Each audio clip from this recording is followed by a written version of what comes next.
God damn.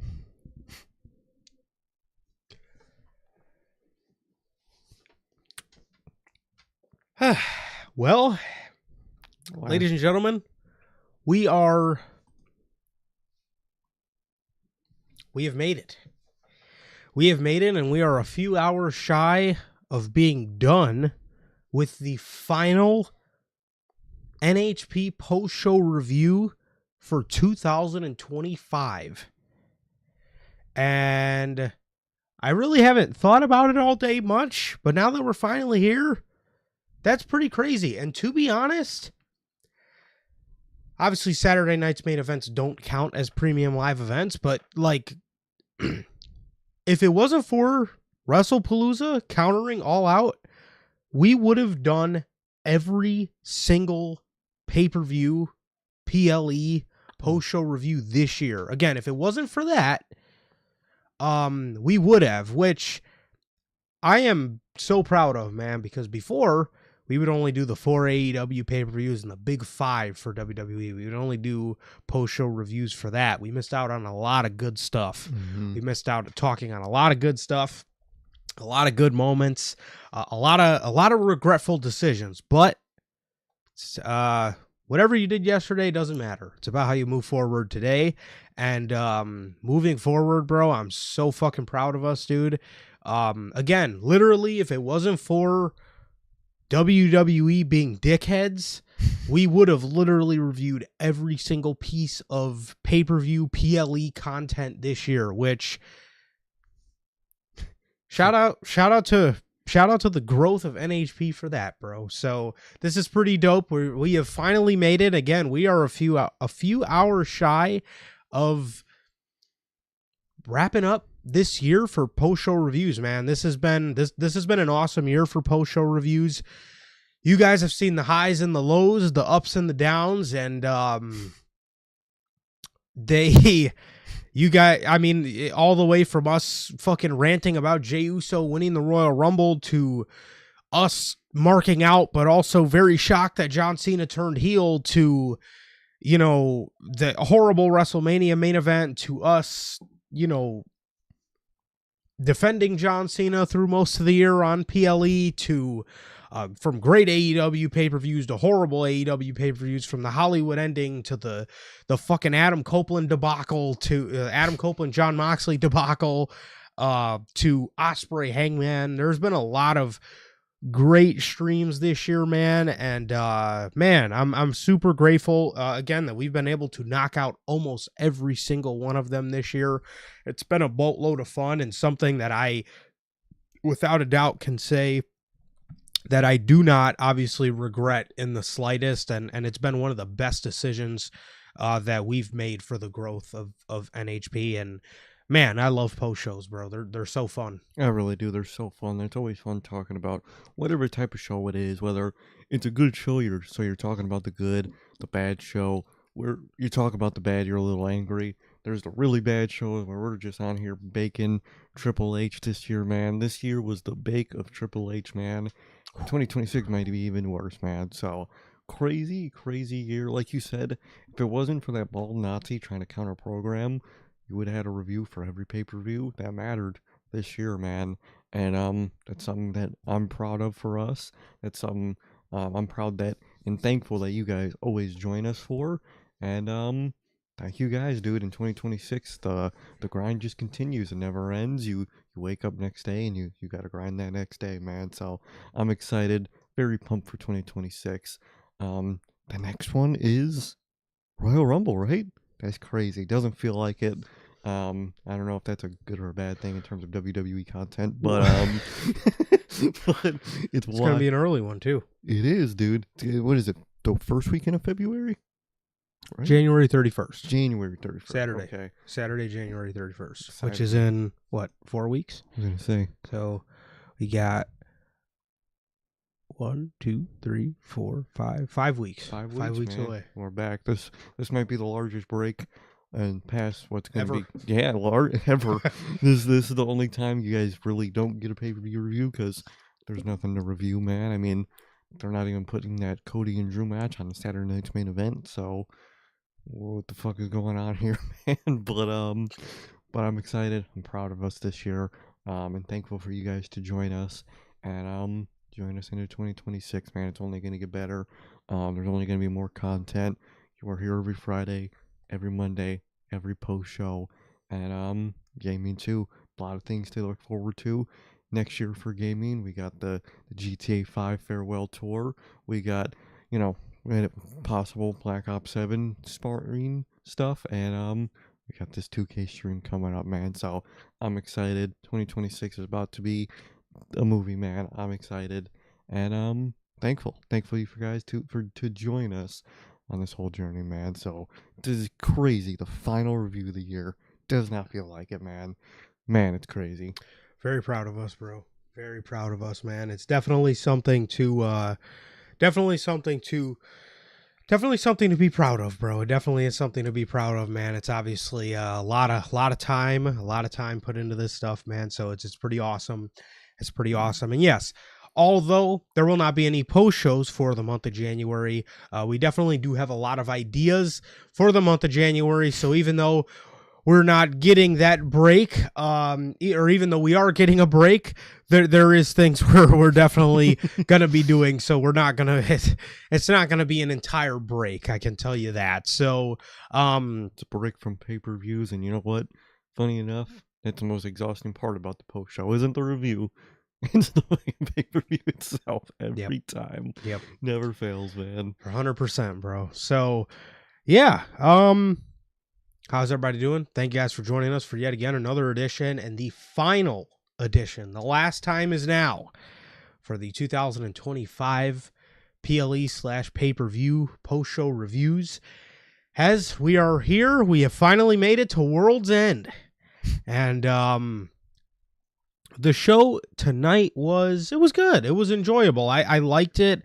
I thought it was better than a lot of the later AEW pay-per-views we've been getting.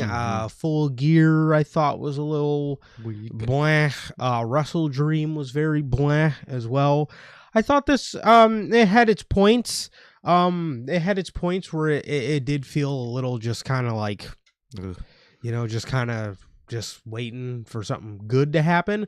But it also had a lot of really good points that I really did enjoy and really can say I thought definitely contributed to the show being enjoyable. So if this is your first time watching, guys, you don't know the show works. Every single Tuesday at 12 p.m. Central, we are on here with NHP Unscripted. Every Friday at 3 p.m. Central, we are on here with the news. And for the pay-per-views for both WWE and AEW, we are live directly after the show goes off the air with the official post-show review. And with that being said, if you guys did miss this past Friday's or yesterday's edition of, well, not anymore, it's past midnight now, LOL AEW. But and this was an early end for an AEW pay-per-view. I know, and we're still on here at midnight. If we were doing a WWE post show right now, we would be wrapping up the post show review. Literally, we'd probably be talking about the main event right now. Yep. And we're just hitting the intro. Yes. So, and I just realized I said Mondays earlier. You did. You did. So, hey. So yes. Yes, if you guys did miss yesterday's edition of the news, you guys can now watch that live on all platforms. That is Spotify, Apple Podcasts, and if you want to stay first, join us right here live every single Friday at 3 p.m. Central for the news. And with that being said, if you guys have not got a chance to get your hands on some of the NHP merchandise, you guys can now grab this live on the merch shop right now. That is bonfire.com. Links at the top of the description of this very video where you can find this beautiful piece of Notorious Hills merchandise live on there as we speak. And with that being said, if this is your first time watching and you guys do not know who we are here at Notorious Heels, I am Johnny, one half of the host of this very show. And as for the other half, we got my man Sir K here. Sir K, let everybody know what it is you are smiling about today. Man, I'm smiling, man. It was a good night, man. It was a good night. Overall, a solid night for AEW. Like I said, a lot better than like the last two pay-per-views they put on. So I'll give them that, man. And I think it was a nice wrap up for the year. I love the Continental Classic, and you know, it didn't shock me in quality, but it shocked me in decisions, but in a good way, man. So came out of AEW very happy shocked, which is always a good thing that you want, man. And That is one thing I will have to say before I forget to say it. Tony has mastered. A lot of people said it with Triple H. Oh, Triple H is so great. This is what people said when people were trying to defend the Jey Uso stuff. oh yeah, Oh, Triple H is so great at giving us shocking stuff that's good. No. no, Tony Khan's been good at giving us shocking stuff, like Joe winning the title and tonight with Moxley. That's a shock that I'm like, oh my God, that's actually dope. exactly. As opposed to fucking January or fucking whenever, February it was. This motherfucker has Jey Uso in the Royal Rumble. And I'm like, and me and Sir Harris sitting here like, what the fuck? And everybody's sitting there fucking jerking him off. Like, oh my God, Paul, you're so fucking great. Like, oh my God, you fucking can give us unpredictability. That's great. Shut up. You're an idiot. He's a bald fraud, and so are you. Exactly, If man. you felt that way. You guys are fucking jerking them off, fucking making them feel so happy. Oh, we're so stupid. We didn't expect this shit. This was a good surprise tonight. There was good surprises, good moments, good changes, man. You got, a Booker that actually has a fucking pair of balls in his pants, unlike the bald Nazi, and he actually makes decisions. I didn't expect Mox. I wasn't sure they'd go through with the world title win, and they did a lot of good tonight. Overall, obviously, there was boring stuff, but that's just AEW. And overall, it was a good day, good night, good weekend, man. Last pay-per-view weekend of the year. Next pay-per-view weekend we have, like I said, is Rumble. So I'm excited and nervous for that. For all the opposite reasons of good shockingness that we got tonight. I'm very scared for the bad shockingness we might get at Royal Rumble. They're gonna fucking have Joe Hendry win the fucking thing or something. So God. But I'm doing good, man. It's been a good weekend, been a good year, been a great year for these pay-per-view weekends, man. And everything's been good, man. Everything's been good. Like Durante always asks, how's life? How's the family?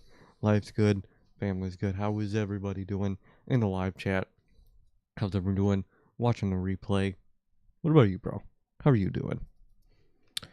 Not too bad, man. I am not doing too bad. Just chilling, man. Just chilling. Enjoyed Christmas. I told you guys on Friday, yesterday, technically 2 days ago, but it's not tomorrow till we wake up. So yesterday, told you guys on the news that, your boy did get a little sick on Christmas, and although I may sound not myself, I'm feeling overall pretty much back to normal, which is good. So I was able to enjoy the night, and I was able to enjoy the pay-per-view like, nothing ever happened. So that was good. And just, enjoyed the weekend, man. And that was pretty much about it, man. Nothing really too crazy.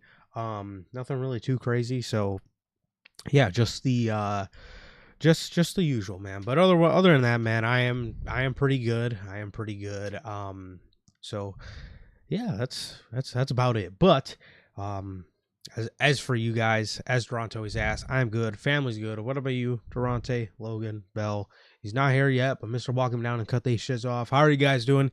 Thank you guys, as always, for joining us for another edition of the PLE pay-per-view post-show reviews. As Manager Logan is here, he says he really only watched the main event. He says he was too busy watching his Packers get steamrolled. Oh, I'm sorry, man. It's a weird year, man. I can't believe the Bears are good. And I'm sorry. Bears are good. My Seahawks are good again. After all these years, it doesn't quite hit the same as the Legion of Boom Seahawks, but my Seahawks are good again. So that is pretty dope. I'm not really a football guy, but I do try to keep up with the Seahawks and the Bears. But I'm happy for them. I'm happy for the diehard Bears fans that have been watching for all these years. As you guys know, I'm a bit more of a basketball guy myself, but I'm happy for. I try to keep up with my Seahawks, and then, like I said, try to keep up a little bit with the Bears. But most definitely, yeah, a football guy like myself, man. It's been a crazy year for football. That's all I'm gonna say. That's all he's got. Man, a few words.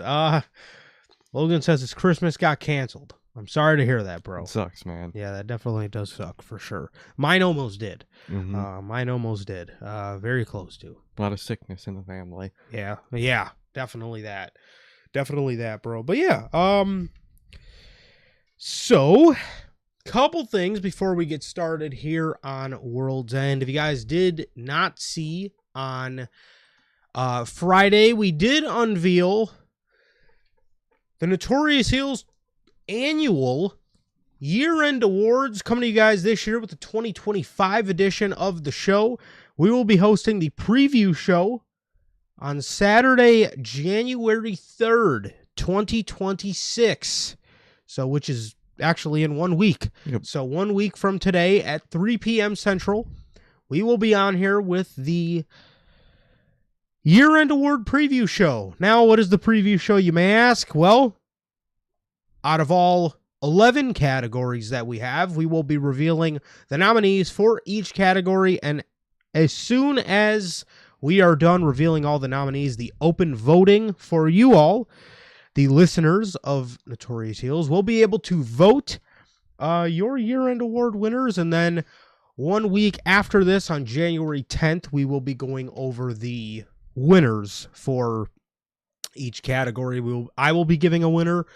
Sir K will be giving his winner and runner-up, and then we got the fan vote, the winner of the fan vote, man. So very excited for this and to see what you guys think. So I mentioned that we will be revealing the nominees for each category. I mentioned there was 11 categories, and we actually do have the official image here of the categories for this year's year-end awards, as we got, like I said, we got 11 categories here to share with you guys. Same as last year, except there's a minor change to one of them. We got the men's superstar of the year, the women's superstar, the tag team, faction of the year, show of the year, moment of the year, match of the year, return/debut of the year, letdown of the year, worst booking decision of the year. And as you can see, last year, the award was called the Future Star of 2025 award, but me and Sir K have collaborated and got together and wanted to come up with a new name for the award, and this award is going to work differently every year. Hopefully, this is the final change to the award, because it's been a struggle trying to figure out exactly what this award is or how we want to go about it. We have decided to name this award after, in honor of the greatest of all time, the Never Seen 17, the last real champion. I miss doing that, goddamn. John Cena. We have decided to rename the Future Star Award to the Your Time Is Now Award. So, what does that mean exactly? We are going to take eight young talents, put them in a pool for you guys to vote, and basically what it's going to be is it's going to work the same as last year. It's going to be a prediction award.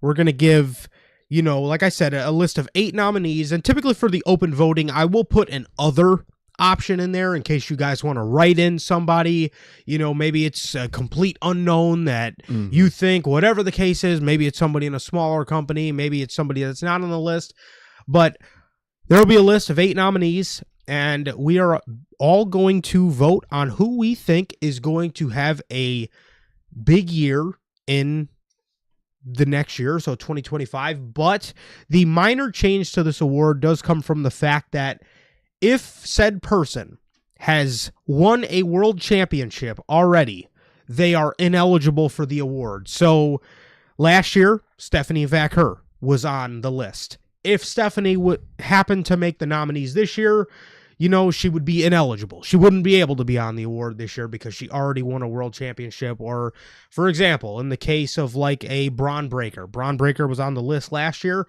If he were to win a world championship in 2025, which obviously he didn't end up doing, but if he were, he would be ineligible for the award. So it has to be somebody that has not won a world championship, but the award is going to be handed out to somebody you think is going to make the world championship leap in the following year. So in this case, 2026.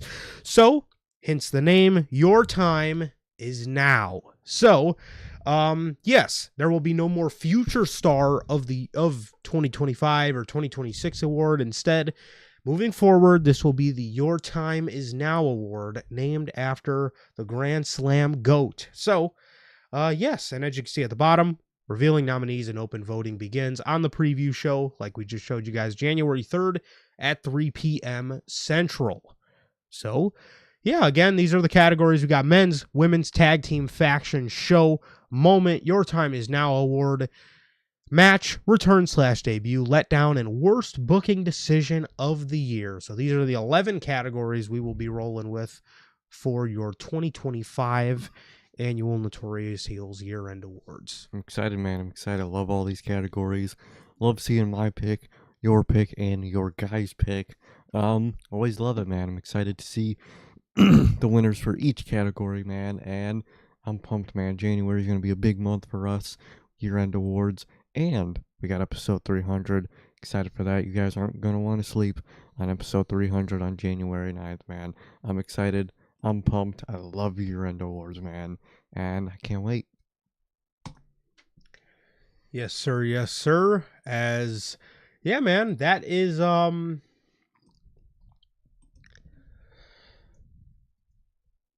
is everything we got for the year-end awards. So those are your 11 categories, man.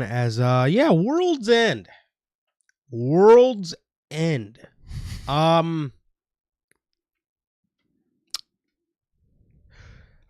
Yeah, like I said, man, the show I thought was I really did think it was a good show. I did enjoy myself. Like I said, it wasn't anything earth-shattering. It wasn't anything that, makes you, run to, your end of the year awards and say, oh, we got to add this. It wasn't anything like that, but that's not to say it was bad at all. I thought it was very enjoyable.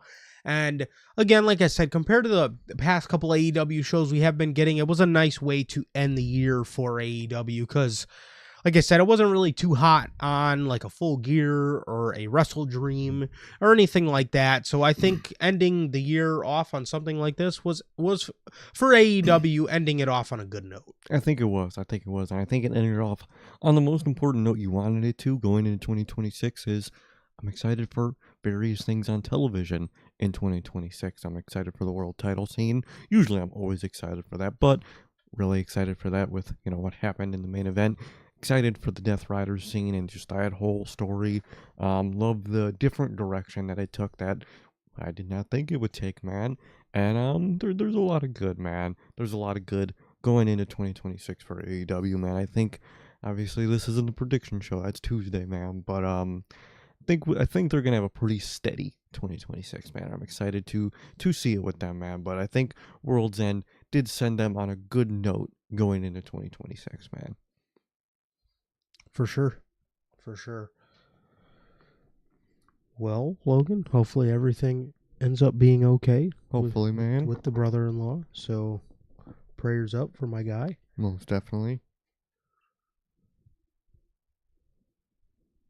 Supposed to storm again in Minnesota. Thankfully, it's been pretty nice over here, man. It's been like 40s and 50s and 30s. It's been like 30s, 40s, 50s, but we've also had that yucky wind. It has been pretty windy. That does smack you in the fucking face. It has been pretty windy, actually. So that does suck.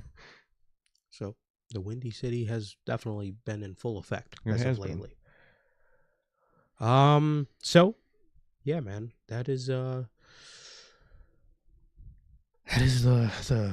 way Chicago works, I guess.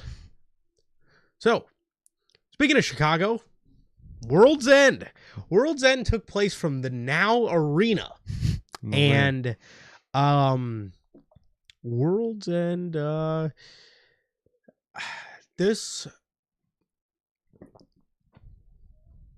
I think the last time AEW did a pay-per-view in Chicago that wasn't a World's End, that wasn't an All Out, was Revolution, was Forbidden Door 2022. Oh yeah, God damn. I think. Holy hell. I think. That's wild you forgot because we were there. We were there, and it was a really good show, actually. It was great. That was like one of the only good Forbidden Door. This year was really good too, but literally, that was one of the They went on like a 2-year dog shit hiatus. I was gonna say there was those fucking 2023 and 2024 years that it was fucking god awful, but 2024 was horrid. That genuinely like questioned my soul. It really did. I'm telling you, man. It genuinely did. But I like Chicago getting shows that aren't the same shows all the time, or isn't all out. 2027, bruh. If y'all are on a good foot, give us Double or Nothing. That's all I've ever asked for from you guys. Well, in terms of bringing pay-per-views to places, I ask a lot from you guys actually. But give us Double or Nothing, please. And one of these years, if you're feeling frisky, if you wanted to go to Wrigley Field or Comiskey Park, I wouldn't mind an all-in Chicago. I wouldn't. It'd be pretty dope. Maybe when the Bears leave Soldier Field will need to be occupied. You ain't filling that motherfucker up at all, but you could try. I'm sorry, you're not. Again, I've been throwing that out to WWE for many years as well. Bring SummerSlam to Soldier Field. July is the perfect month for us. It's the perfect month. Bring it to Soldier Field. It's like the biggest no-brainer ever, I would think, but they have no brains, so none at all. So I've been saying that for years. But Tony, again, if you wanted to give us an all-in, or like Sir K said, a Double or Nothing,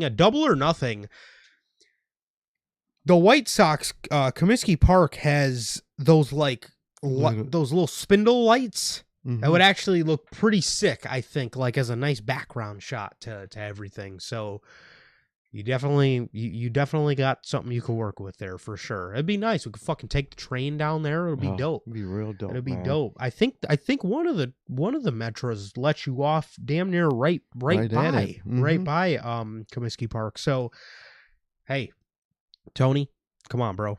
I think you got to gotta get on that, man. We could be cooking with some sauce here, bro. But regardless, hey, man, they gave us a pay-per-view other than All Out. I do have a couple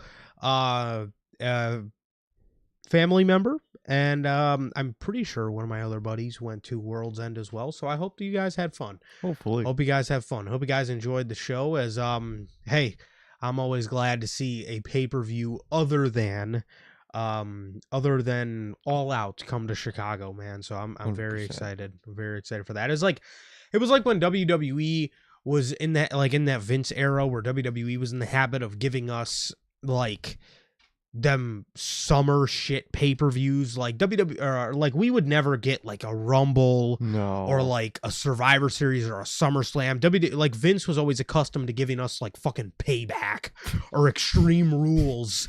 That is one thing I can say about Triple H. He gives Chicago, he loves Chicago. He gives us real pay-per-views, Survivor Series, Chamber. He gives us real ones, and I do like that, especially with him being in the habit of like, you know, keeping SummerSlam in the States, but in big cities. I feel my dream will eventually come true, and we will eventually get a SummerSlam in Wrigley or in Soldier Field, something like that. I can feel it because he does show Chicago love. I can, if I could say anything about that bald fraud, if I could say anything about Martin Scorsese, he does love Chicago. Yeah, if anything, Triple Bypass does. He does show love to Chicago, which I do gotta appreciate. So thank you, you bald moron. At least you give us something, because you're not giving us usually good booking. Well, let's not give him too much credit. We call him Triple Prolong for a reason. It has been since 2023 he's given us a pay-per-view. It took him 3 years, but he's finally given us another one. Exactly. It did take 3 years, but it's all right, bruh. It's all right. I'll give you the pass. We're getting Chamber. You get the pass for that one. Big balls. But I did notice they have, I believe AEW has a permanent All Out banner in the rafters of the Now Arena. In the Sears Center or the Now Arena. So I thought that was pretty dope. It has the All Out logo, and then it has all the consecutive years that they have brought All Out to the Now Arena. So I Sick. thought that was really dope. I thought that was really dope. It was cool. For sure. So, to get things underway, we got the first match on the show. It was the highly anticipated Continental Classic semifinal match. Okada versus Takeshita. You know, I love the ending, but Yes. kind of just a match. If I'm being honest, man, it's one of those things where I think it was hyped up so much, just didn't live up to the hype that was built for it. It wasn't bad by any means, but it wasn't as special as it should have been, if that makes sense, man. Takeshita's great, Okada's great, but it's one of those things where, you know, I always talk about it with like luchadors and this and that, but I think their styles are so similar, doesn't mesh as well as people think that it's gonna mesh well together. But it was a good match nonetheless. It just wasn't the special match that it was billed to be. I kind of felt that same way too. It was very it was good. Again, it wasn't special, like Sir K said. It was something that I think, you know, a lot of people maybe put a little too much stock into.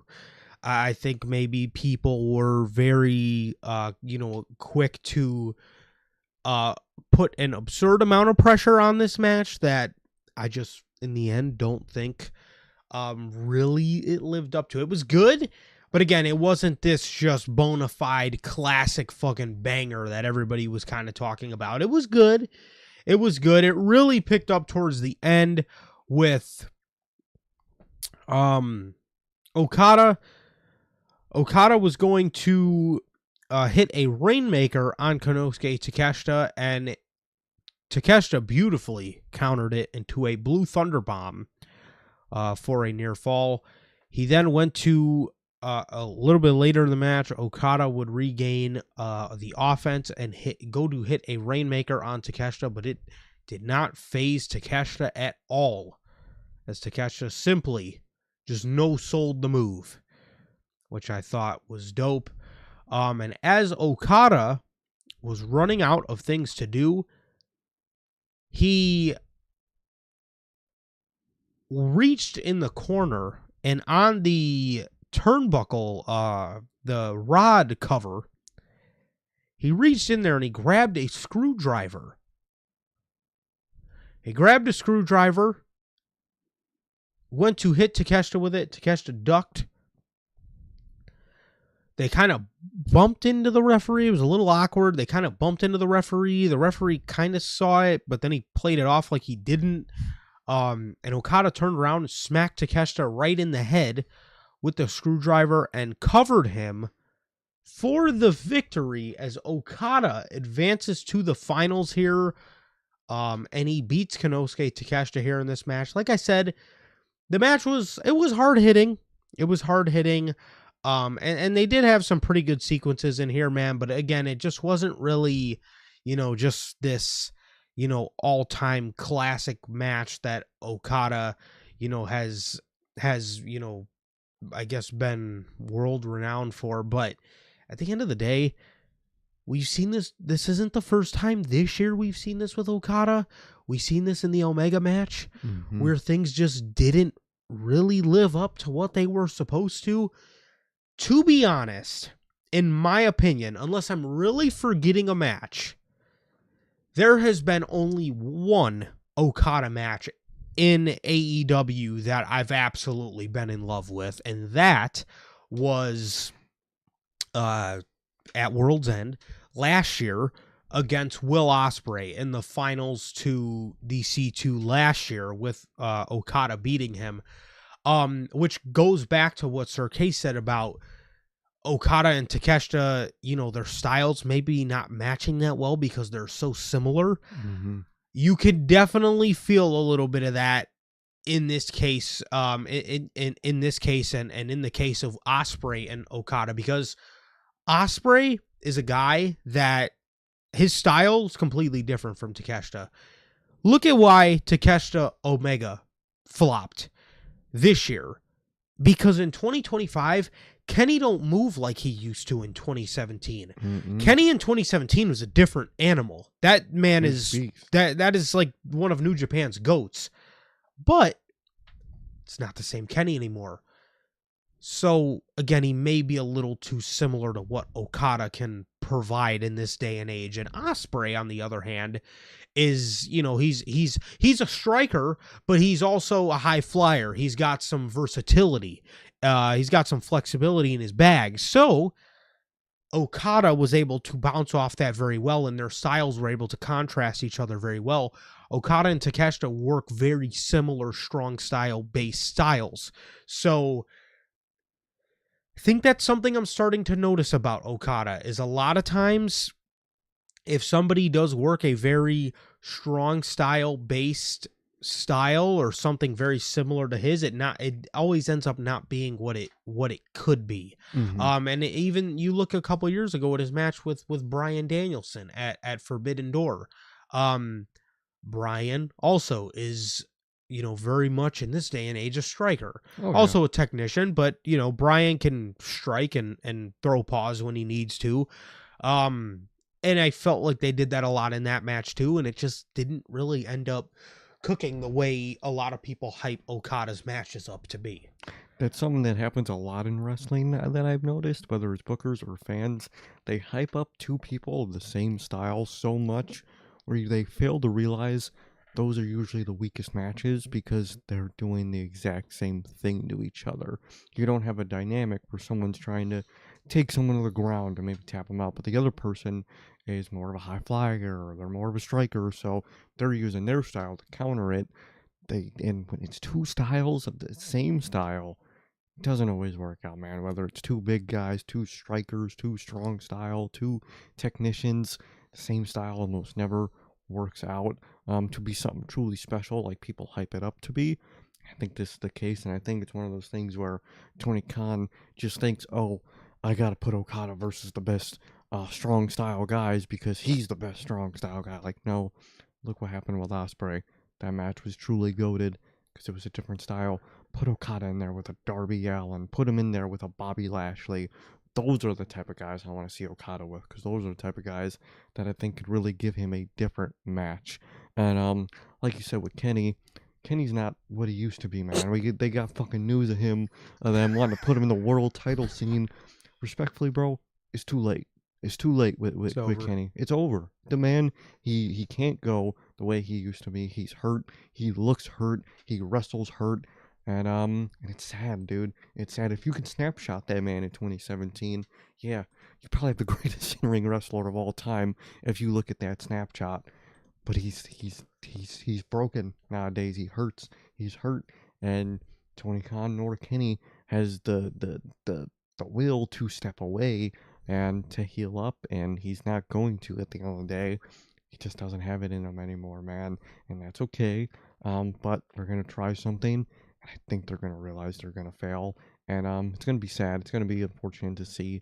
But Okada, in time and time again in AEW, is just, they put him against the wrong dudes, and I think this was another example of that. So hopefully, 2026, I mean, I'm sure this is going to be a big feud between these two in 2026, so expect more of the matches of, Takeshita and Okada, which, over time will probably get better and better, but I hope later next year they really put Okada and Takeshita up against different guys, man. Either way, the match wasn't bad at all. It just wasn't special as people thought it would be, man. But it wasn't bad. For sure. And I did love the ending to this match. I didn't love it in the moment. I thought the ref was a little sloppy in his part of it, but with context of what happened in the other C2 matches, that ending was fucking genius, man. Yeah, we will talk a little bit more about it with the actual match that ended up being special. And that leads us to our next bout on the night. Man. The other semi-final match to the Continental Classic. We have the Gold League's Kyle Fletcher versus the Blue League's Jon Moxley. Man, this match. Who would have thought this fucking match This, honestly, when I seen this match at first, I was like, Okay, yeah, all right. that'll probably be a good match. I was You know like, what I mean? that'll probably be all right. And then, this, for me, was match of the night. This match was a fucking banger. Match of the night, man. Just the grit and determination of these two guys individually, mixed with their styles, it produced match of the night, man. You got that fucking ace himself, John Moxley, man, and get to it later in the night, but man, it's truly the fucking ace. And then you got this young ace in Kyle Fletcher, who's just so determined and just tough, dude. You just got two tough ass dudes fucking beating the shit out of each other in a match, and I fucking loved it, man. This was the match of the night. This was incredible. The ending was pure genius booking wise. Tony Khan really got in his fucking bag and locked in with booking this shit, man. And I love it. And not only, I talked about earlier, but I'm excited for 2026 Death Riders. I'm actually really excited for 2026, the fall of the Don Callis family. That's looking pretty fucking good, man. But they're making it good. They're making it good. They're like everyone has a reason to hate each other that's like legit. And like and we'll get to it, but the fact that someone didn't win the tournament makes all the shit he did useless. Yes. Oh, I love that. I love that, man. Yes. So, this match was fucking goated, dude. This is what we were saying for 2 years. This is why you implement story. Look at the last 2 years. You're managing to make me, of all people, him, of all people, care about the fucking Don Callis family. Like, bro, this is how you do it, man. This is how you do it, and this is how you do a fucking tournament, dude. You did it last year, and you did it this year. And you intertwine stories into your tournament, and your AEW.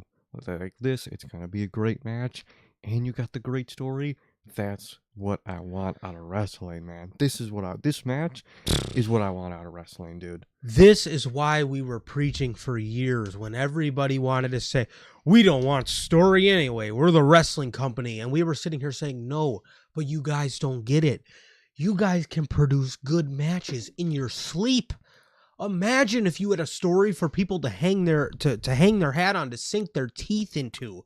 This shit would be godly. And we're getting back to that point. We're getting back to it. Like, Tony, let's fucking go. This is what I wanted out of you. This is what I want, because you don't have to pick and choose, bro. This isn't fucking Triple H where some of your guys gotta fucking be handheld throughout their careers.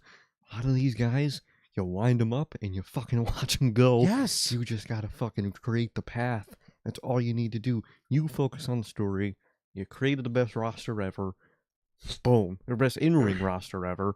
Boom. You got a recipe for this match is exactly what I want from AEW, because this is exactly what you can produce up and down the fucking roster, man. This is what I want. This is an example of how head to toe your show should be. 100%. So, John Moxley comes out. I noticed it. Sir K noticed it. And then Bryan Danielson noticed it. Bryan Danielson pointed out, which I noticed it instantly, there was no Marina Shafir to be seen at all in John Moxley's entrance. Usually, she stands in the tunnel and she slaps him across the face. She slaps him across the face and then he walks out there. Nothing. John Moxley was just standing there drinking his water. He looked kind of scared. And then Bryan mentioned also on commentary that this is a must-win for John Moxley. And that's what I loved throughout the night. It was so much must-win for this man. You could just see the fear of failure on his face in his entrance during his match. Anytime he'd be clutching his leg throughout the match. Anytime he would like rally in the match, it was like so needed for his character, and it was fucking amazing, dude.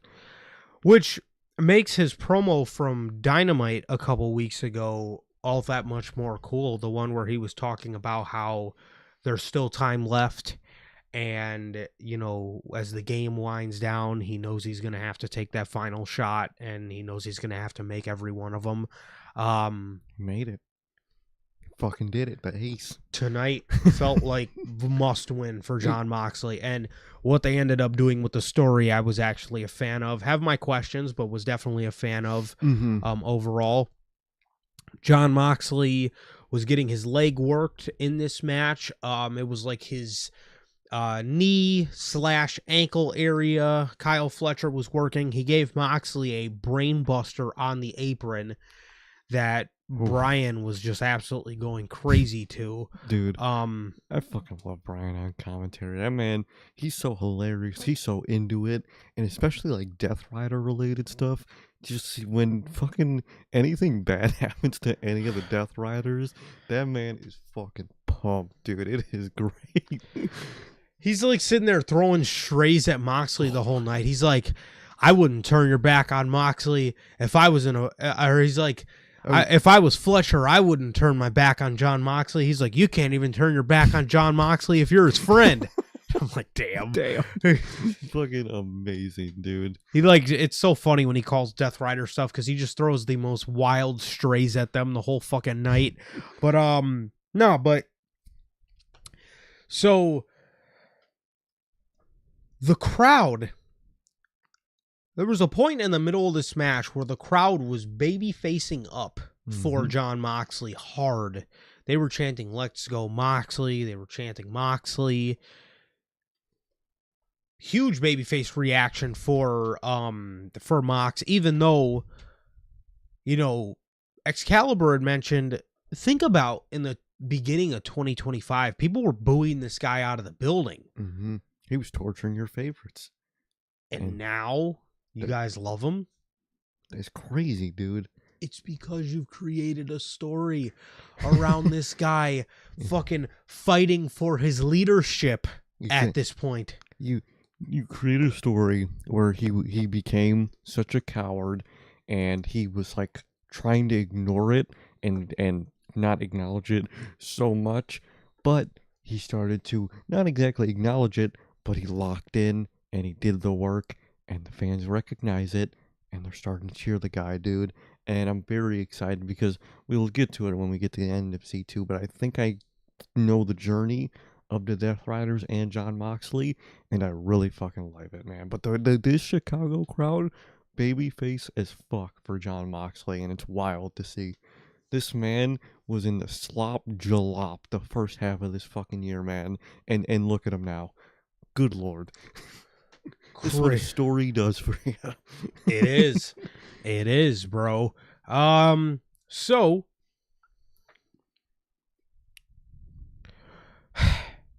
we got a awesome sequence where Kyle Fletcher has an ankle lock in on Jon Moxley, and Moxley counters it into a bulldog choke. The crowd is going nuts. Kyle Fletcher counters it back into the vert anklet Kurt Angle lock. And Jon Moxley is looking like he's about to tap at this point. Literally weeds his way, back scratches his way across the map. Get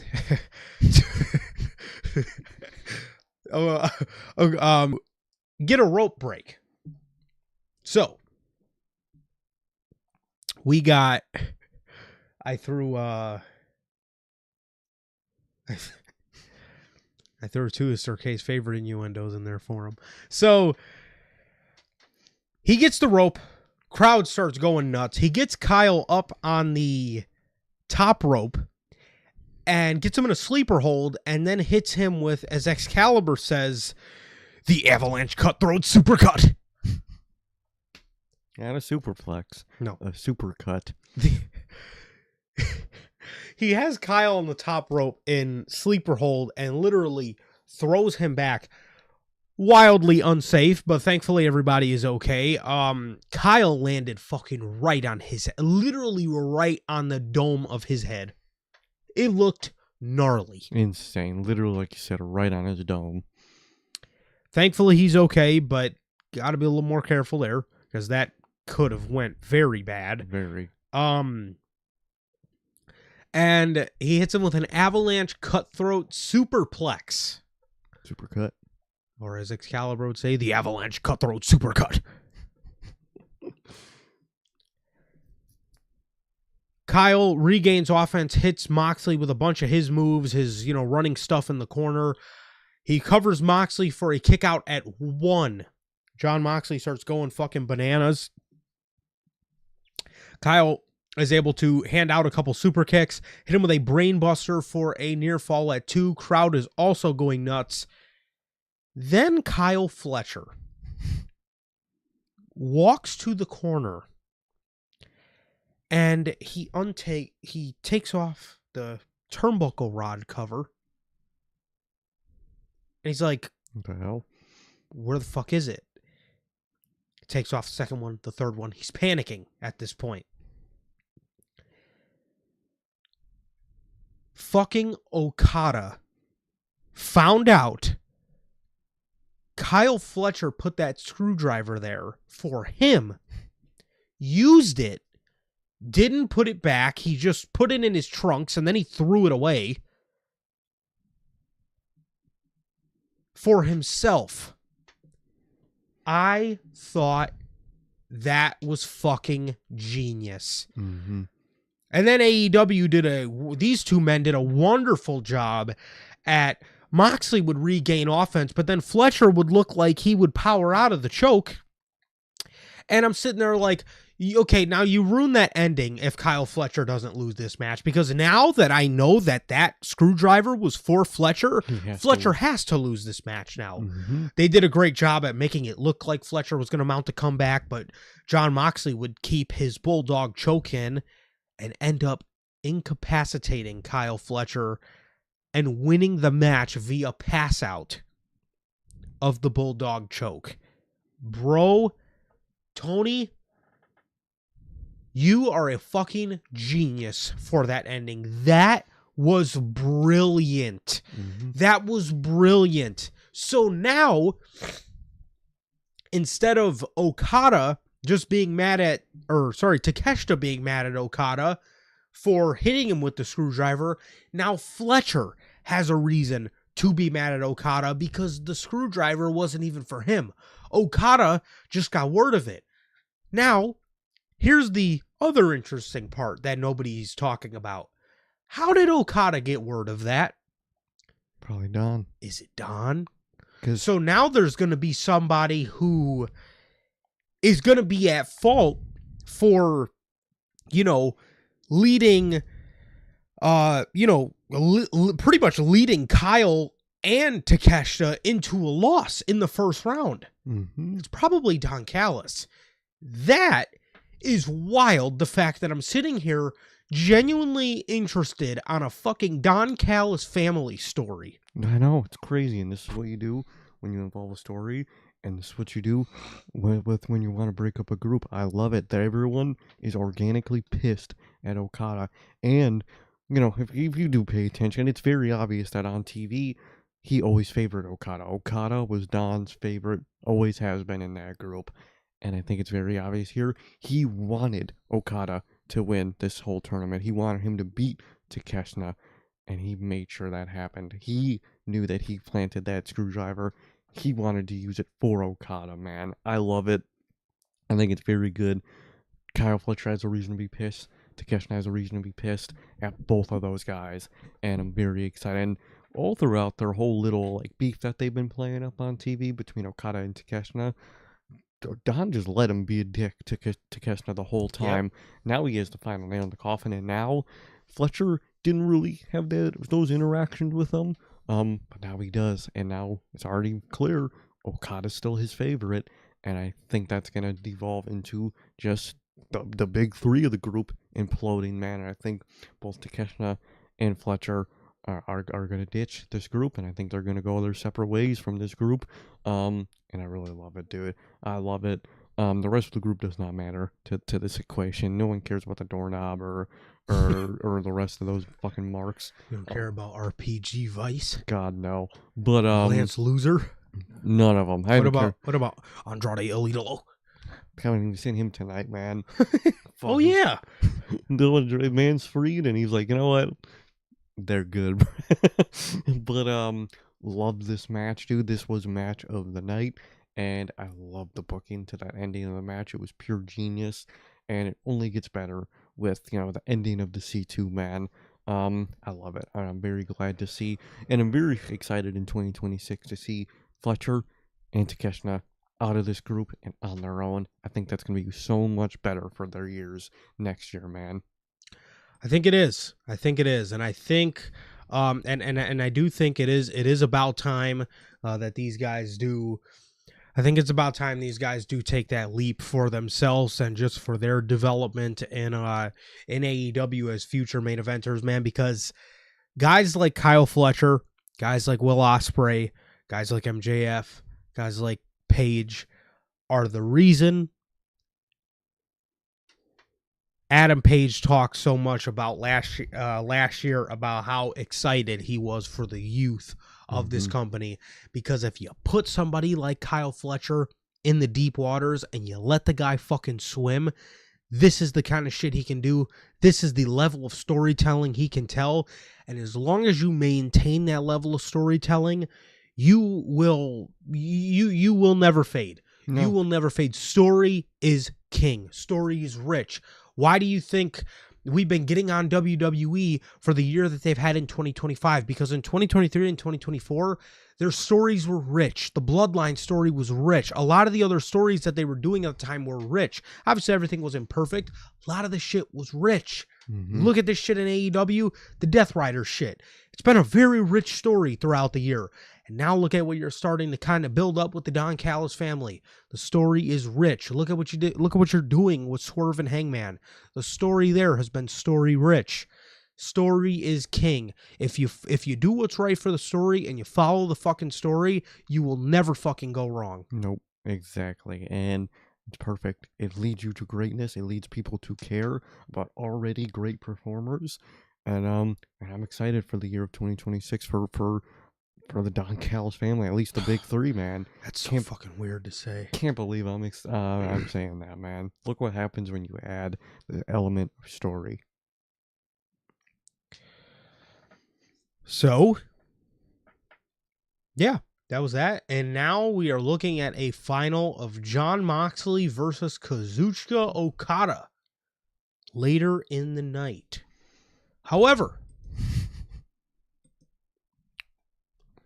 we have the Chicago Street Fight FTR versus the Bang Bang Gang, Austin Gunn, and the Fire of Joliet. Joliet. Joliet. Bang Bang Gang, Juice Robinson. Look at that, man. And this actually was a really fucking fun match. I don't know why. I don't fucking know why either, but this match actually was very fun. It was very fun. They started out fighting in the crowd. They used this this trash can. The whole match, dude. They used this trash can, and this poor I've never seen a fucking trash can get more used and abused in my life. This trash can was literally bent into oblivion, and I guess AEW only had the budget for one trash can, because this was the only one they used. They're waiting for that Q1 2026 budget, I guess. They really are. But they were using the hell out of this trash can. FTR Cash specifically grabbed the championship and hit, I want to say, Austin Gunn with a belt shot to the head that was nasty and loud. There was also a very funny point in this match where Austin Gunn went to he had a trash can lid strapped to his back, and he went to dive back first on Cash on the announce table, and Cash moved, and Austin slid over the table, stopped right before he could really fall over the table, and then Cash pushed him, and Austin completely went flying off the table. So it was actually pretty funny the way that happened. I got a laugh out of me just because Austin, when he dove, he looked like, "Oh, I'm saved," and then Cash just finished the job and just fucking finished pushing him off the table. So I thought that was hilarious. It was a really hilarious sequence. He literally like just hit the brakes on all his momentum somehow. It was like paused in the air, and then Cash just runs up and pushes him off. Hilarious. Fucking, they had fucking Cash at one point hit a suicide dive on the outside. I've never seen that shit before, man. That shit is, I mean, he does it, but like, you wouldn't think he does. You know what I mean? Yeah. It's one of those things where you laugh every time you see it, because it's like, what the fuck? Why are you doing a suicide dive? And it was a very fun match, dude. It was. So yeah, the next spot throughout the match is exactly that spot. Juice was in a ankle lock or some type of figure four. They call it the finger four. And Austin was on the outside. Cash did a suicide dive through the ropes onto the outside and went crashing through a table and hit the top of the barricade. Good thing those barricades have that like pool noodle on top of it, because he literally landed right on the top of the barricade and hardly hit like the table at all. In order to get out of the figure four, Juice used a fire extinguisher on Dax Harwood. And a massive fire extinguisher, dude, mind you. That was like an industrial fucking like. Why was they have a warehouse one? That fire extinguisher was fucking ginormous. I've never seen a fire extinguisher that fucking huge before. I don't even think you could find those motherfuckers in the fire department. No, it was so fucking huge. I was like, geez, I'm like, why? I'm looking at this. I'm like, either Austin Gunn is really tiny or that fire extinguisher is really fucking huge. And I don't think Austin Gunn is really tiny. No. So we got a call from Tony Schiavone. Oh God. For some reason, in the middle of this fucking match, this dude is literally a walking advertisement. In the middle of this match, for no reason, everything is quiet, and then this fucking goofball just yells out, "What a night!" What a night. And I'm like, what a moment, what a night. What? It just started. I'm like, what the fuck are you yelling at? Like, what? He absolutely kills me with that, bro. Because he says it all night for no reason. What a night. What a night. What a match. What a moment. What a moment. Like, come on, dude. He did it during Okada Takeshita. Yeah. It's the most random sequence. These two are like trading forearms, and he's just like, what a match. What a match. I'm like, they're just throwing fucking forearms, Tony. What the fuck are you talking about? Good old Tony. So, Stokely's standing on the apron and gets hit off the apron by Juice Robinson, and he was intended to go through the table. His back hits the table and completely fucking slides on the table. He fucking did not have the momentum to go through the table. He just landed on it and just slid right off. And then, in the most comedic way ever, the man slides off, hits the fucking announce table, and then the table just slowly falls on him. It was fucking hilarious. Not only did he not go through it, he slid right off it, and then in the most fucking slow and comedic way, it just tipped right over and fell on him. Hilarious, fucking dude. Hilarious. That shit absolutely sent me, bro.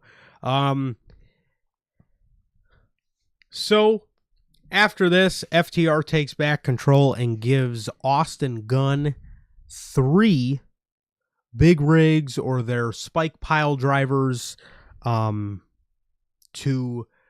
deliver a victory for themselves and retain the AEW World Tag Team Championships. And honestly, what was a very fun match. It was a very fun match. It was a match that I obviously wasn't really that excited for, but you got to give props to FTR and you got to give props to the Bang Bang Gang. So Yeah, I thought they did a great job. I thought they did too. I think both guys really delivered here.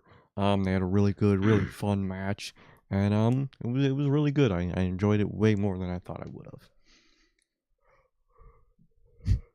For sure. And next, we have for the AEW Women's World Tag Team Championships, the Babes of Wrath versus Mercedes Moné and Athena. Mercedes Moné. This one, we're in the middle, kind of just happened portion of World's End. Yeah, this was one of those things in the middle of the show. There was a few matches in here that happened. You know, I don't know why Marina Shafir and Megan Bayne didn't win especially if they did end up going with the story where the Death Riders are actually, you know, coming out of the year positive, then I thought they would have. I actually would have really liked if Marina Shafir and fucking Megan Bayne were the women's tag champs, or Toni Storm, and you know, I don't know, man. I don't know. This is just the most random shit in the world for me.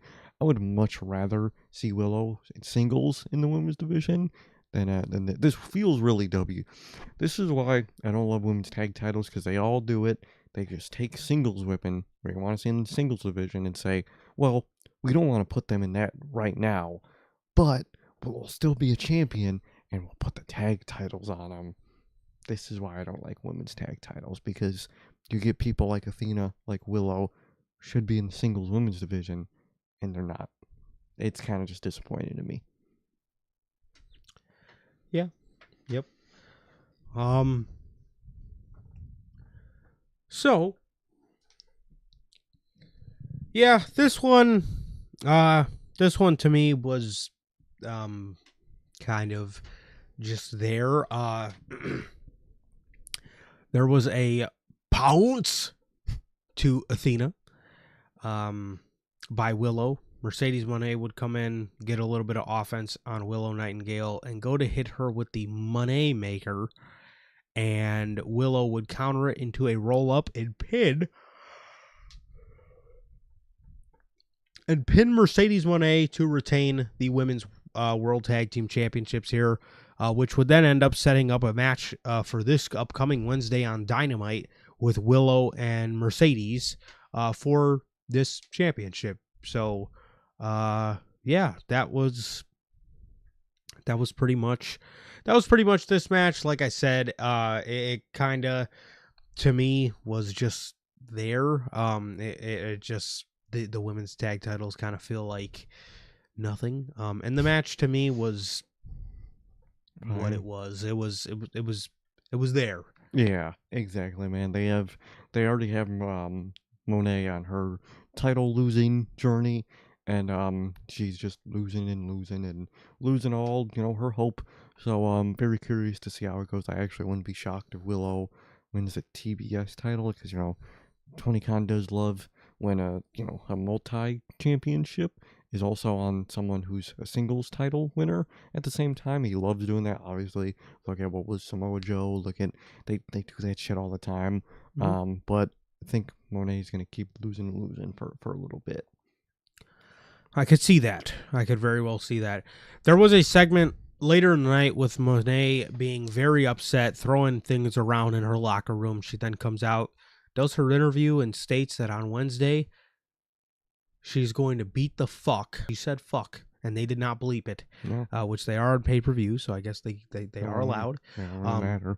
But no, I love that AEW does that kind of stuff, man. She like I said, she blatantly just said she was going to beat the fuck out of Willow come Wednesday, man. So I'm excited for that and interested to see what happens there on Dynamite New Year's Smash. So yeah, the Babes of Wrath retain, and on to their next challengers to see if anybody cares. So it's a real challenge. And the next match was Darby Allin. Darby. Why does commentary, most notably Excalibur, Call him Darby. Darby Allin. Darby Allin. Darby Allin. Or a gay kid, as they said on commentary. Gay kid. Like, they say things so much effort and so much speed that they never say names right. You got Darby Allin, you got gay kid, you got fucking just a whole list of. What was the fucking one we caught tonight? Was it? Fuck. Who was it? No, I know. God damn it. Was it in a tag match? Oh, no. On fucking Dynamite.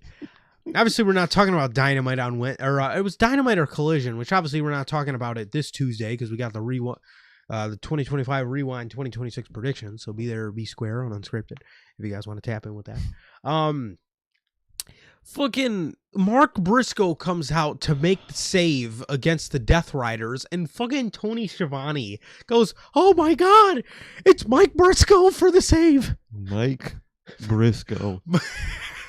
Mike fucking Briscoe. He's Mike now, I guess. Mike Briscoe.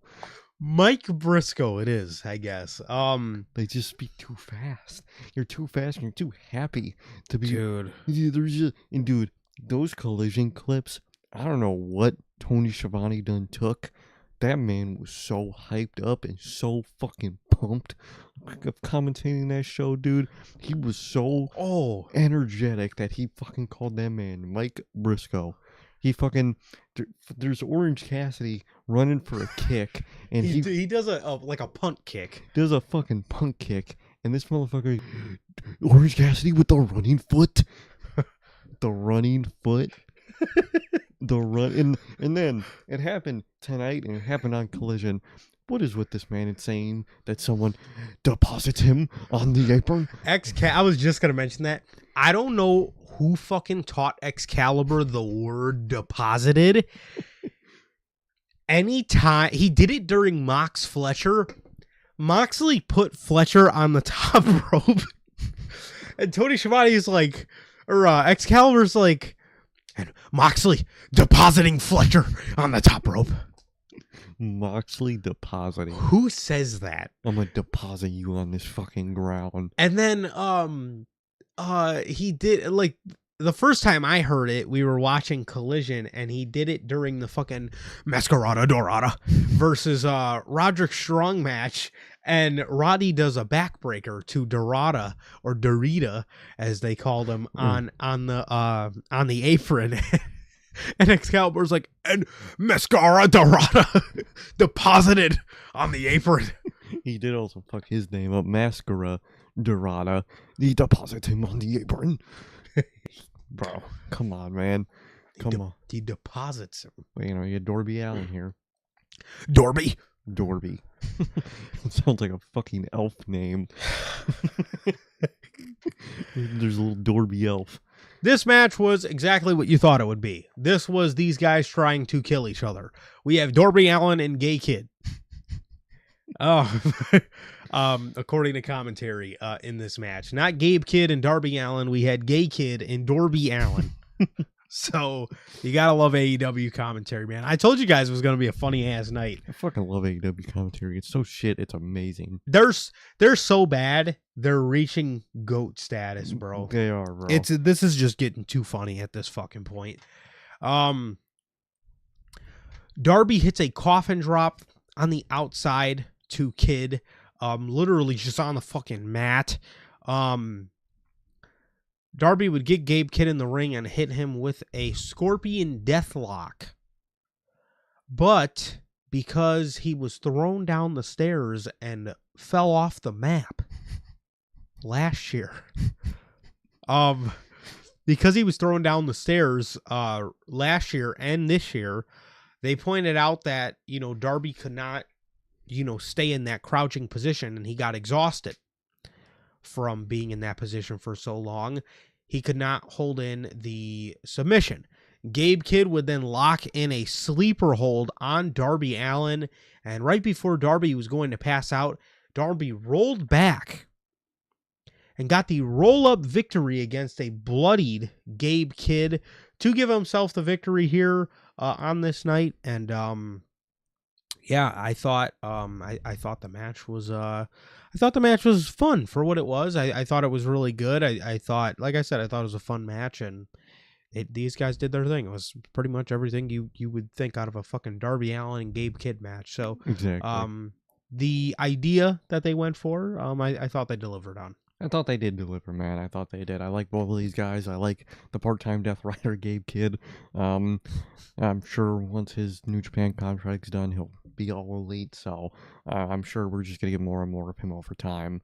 Darby's a classic. He's always gonna deliver, and I'm excited going into 2026 for these guys. This was a solid match, and I'm very excited for this whole journey for all these guys, man. But I like what they did here. Exactly what you thought it was gonna be. And I liked it. For sure. And next up, we have Mixed Nut Mayhem. But before that, we have an official word from our sponsor here at NHP. We got a word from W Energy. W Energy is an energy drink loaded with vitamins and nootropics formulated to improve focus without getting the jitters. W is a clean formula, sugar-free, zero-calorie, free from fillers and artificial colorings with 150 milligrams of caffeine per serving. You guys can now get your W products today with the link below and code NHP at checkout to save yourselves 10% on your next W purchase. Truly, always got to shout out W. Whether workout, whatever you may need the energy for, whether it's the New Year's coming up, whether it's staying up New Year's night or New Year's Eve to go into the new year, to be awake, be energized, locked in for the new year, or for 2026 to be energized, to be locked in for the grind 2026, man. If you need the energy, need the focus, W's got you, man. They won't let you down. You'll have the focus, you won't have the jitters, and it'll taste good all at the same time. Truly, always got to shout out W. Yes, sir. So as always, thank you to the official sponsor of what we do here at Notorious Heels. Thank you as always to W Energy. Mixed Nut Mayhem. Mixed Nut Mayhem. Got Mike Briscoe here. Yeah, we have the Death Riders, Daniel Garcia, Marina Shafir, Claudio Castagnoli, Wheeler Yuga, and as commentary called him, versus Roderick Strong, Orange Cassidy, Tony Storm, and Mike Briscoe. Mike Briscoe. And bro, what is the obsession? The AEW commentary does it. The groups have a name. You don't have to say the individual members and then the group name. The group name is so you don't have to say the individual members all in that same list. Literally, every time they go, the Death Riders, Daniel Garcia, Maurice Shafir, Claudio Castagnoli, Wheeler Yuga, and John Moxley of the Death Riders. And then they'll do with the point of the faction name is you don't have to individually list their names every time. My God, that's why I was so glad that the Vision finally got the name The Vision, so they didn't have to fucking say every week the alliance of Paul Heyman, Braun Breaker, Bronson Reed, and Seth Rollins. They have group names for a reason. Come on. 100%. You have, and you know, that should be more of an announcer job when they're coming out to, you know, because, you know, everybody might not know, you know, who the individual guys are. So, you know, if Justin Roberts wants to say, you know, John Moxley, accompanied by Daniel Garcia, Claudio Castagnoli, Wheeler Yuta, and Marina Shafir, the Death Riders. That's one thing, but for you, like I completely understand for commentary, every time to be like, in this match we have the Death Riders, Marina Shafir, Daniel Garcia, Wheeler Yuta, and Claudio Castagnoli, and John Moxley out in the ring, and they're facing the conglomeration: Roger Strong, Kyle O'Reilly, Orange Cassidy, and Mike Briscoe with Tony Storm. It's like, with timeless Tony Storm, and like with timeless Tony Storm. Like, you don't. That's just a Robert's job. Thank you. Yeah, I get that for sure. That again, you know, the Death Riders versus the conglomeration and Tony Storm is good enough. But yeah, so we have Wheeler Yuta in this Hillary match. Duda. Claudio. There was a spot in this match where Toni Storm was in the corner of the ring, and Claudio ran at her for a European uppercut in the corner.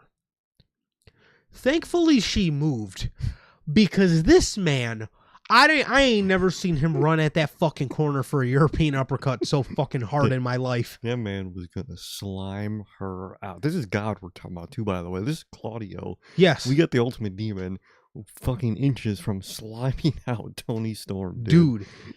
It was gonna be over for her, bro. He was ready. He was running at her to take her fucking head off. Everybody hits their finishers on Claudio. Roddy hits the Messiah, the Backbreaker, or whatever, End of Heartache, whatever it's called. Orange Cassidy hits an Orange Punch, and Mike Briscoe hits a Froggy Bow. Everybody hits their finishers on Claudio. Once Claudio would regain offense, he would break up Toni Storm's offense on Marina Shafir, carry her to the corner of the ring, and Tony would slap him, go to give him a tilt-a-whirl DDT, and he would stop her in her tracks and give her a Cesaro swing. He would start Cesaro swinging Toni Storm. Wild. No. That man truly is a dictator, man. No one's safe under his regime. No, nobody. Nobody is safe. After this, Roddy, after he throws Toni Storm away, Roddy takes him out with a jumping knee, and Marina Shafir gets in Roderick Strong's face. Jeez. These two are facing off, and Marina Shafir high kicks her husband straight in the fucking mouth. And Marina turns around. She's obviously thinking she ain't gonna get hit back. And this dude, Roderick Strong, fucking winds back his whole winds back and fucking Walter chops his wife in the neck. Or right on the back. Boom! Smack. Loud as fuck. Like a Walter chopped this woman. His wife. His wife right on the back of the fucking head. Or, right on the back. The crowd was oohing and eyeing, and you could definitely hear some laughter mixed in there. Daniel Garcia and Wheeler Yuta step in the ring and start attacking people. Daniel Garcia, when he was punching them, was cracking me up, because as he's punching them, he's just screaming. Ah! Literally, he's doing it to Roddy. I think he did it to Orange Cassidy. Mike Briscoe then ends up coming in the ring, and the conglomeration start to take care of Danny and Wheeler Yuta. They take care of these guys as Mike Briscoe hits a J-Driller on Yuta to secure the victory for the conglomeration. So the Death Riders don't end up winning this match. I definitely have some questions. Yeah. But I will ask in a couple matches, because that's when they're more relevant. But as for this match, was it mixed? Yes. Was it nuts? Yes. Was it mayhem? Yes. It was. So it was mixed nuts mayhem. No, I thought this was just like the FTR match, random ass match, but very fun nonetheless. And I thought they did a good job, man. I thought they did a good job in making the match entertaining. I thought they did too. It was a very fun, very entertaining match. The decision at the end is questionable, but like you said, we'll get to it when the Death Riders are more in the subject. But overall, did enjoy the match, man. Did deliver exactly what it tried to deliver, and it overall did good. For sure. So, for the Women's World Championship, we have Chris Statlander versus Jamie Hayter. It happened. Yeah, the match. Yeah, that's one thing you could say about it. The match itself was.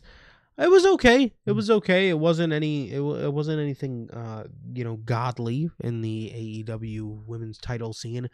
Good nonetheless. The story here, I guess, is more of like friendly fire type of story. Like these women, I guess kind of hate each other, but respect each other and or not you respect each other, but I guess there's a little bit of, I guess, envy because of the title type of story I guess they're going for here.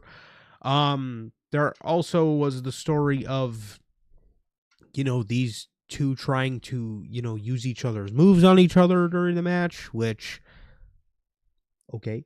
Couple things I didn't understand. Chris Statlander hit a Falcon Arrow off the top rope that looked like a very close call. This is the second point in the night where it genuinely looked like somebody got dumped on their head, which is a little concerning, but hopefully everything is okay, and hopefully Jamie is okay. So, which I think she is. So, yeah, but so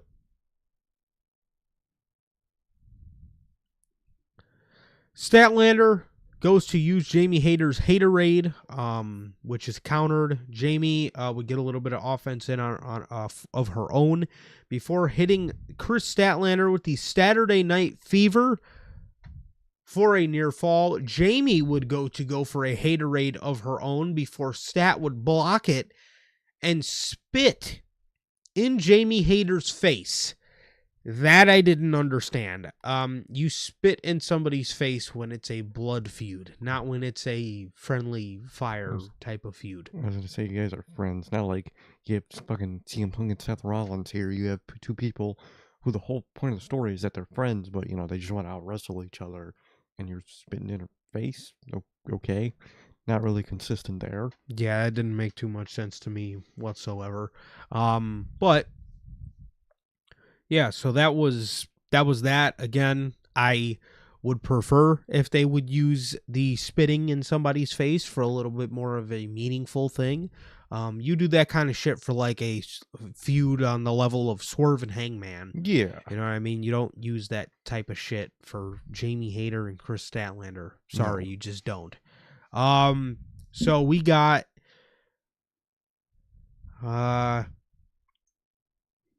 Statlander hitting a Haterade of her own on Jamie Hayter, and then hitting a Saturday Night Fever for the victory as Chris Statlander retains the AEW Women's World Championship. The match itself, like I said, I thought it was a pretty good match. It was nothing, that really jumps off the page, but I could definitely see the effort from both women, and I thought they put on a good match. Like I said, this was no, Becky Lyra from St. Louis. This was no, Io Bianca Rhea from Mania, but it was still no Rhea Io from Evolution, but it was still very good nonetheless. It was a very good match, just lacking that story interest. Yes. And that's really the example of what not to do and what to do from this to earlier in the night. This kind of because it was a good match, but you didn't have anything to care about in the match overall. That was the problem, man. But still a fine match. I like Chris Statlander. I like Jamie Hayter. I just wish Tony Khan liked them more, or valued them more, or put more stock into them. So it was kind of just, it was a good match that kind of just came and went. Yes.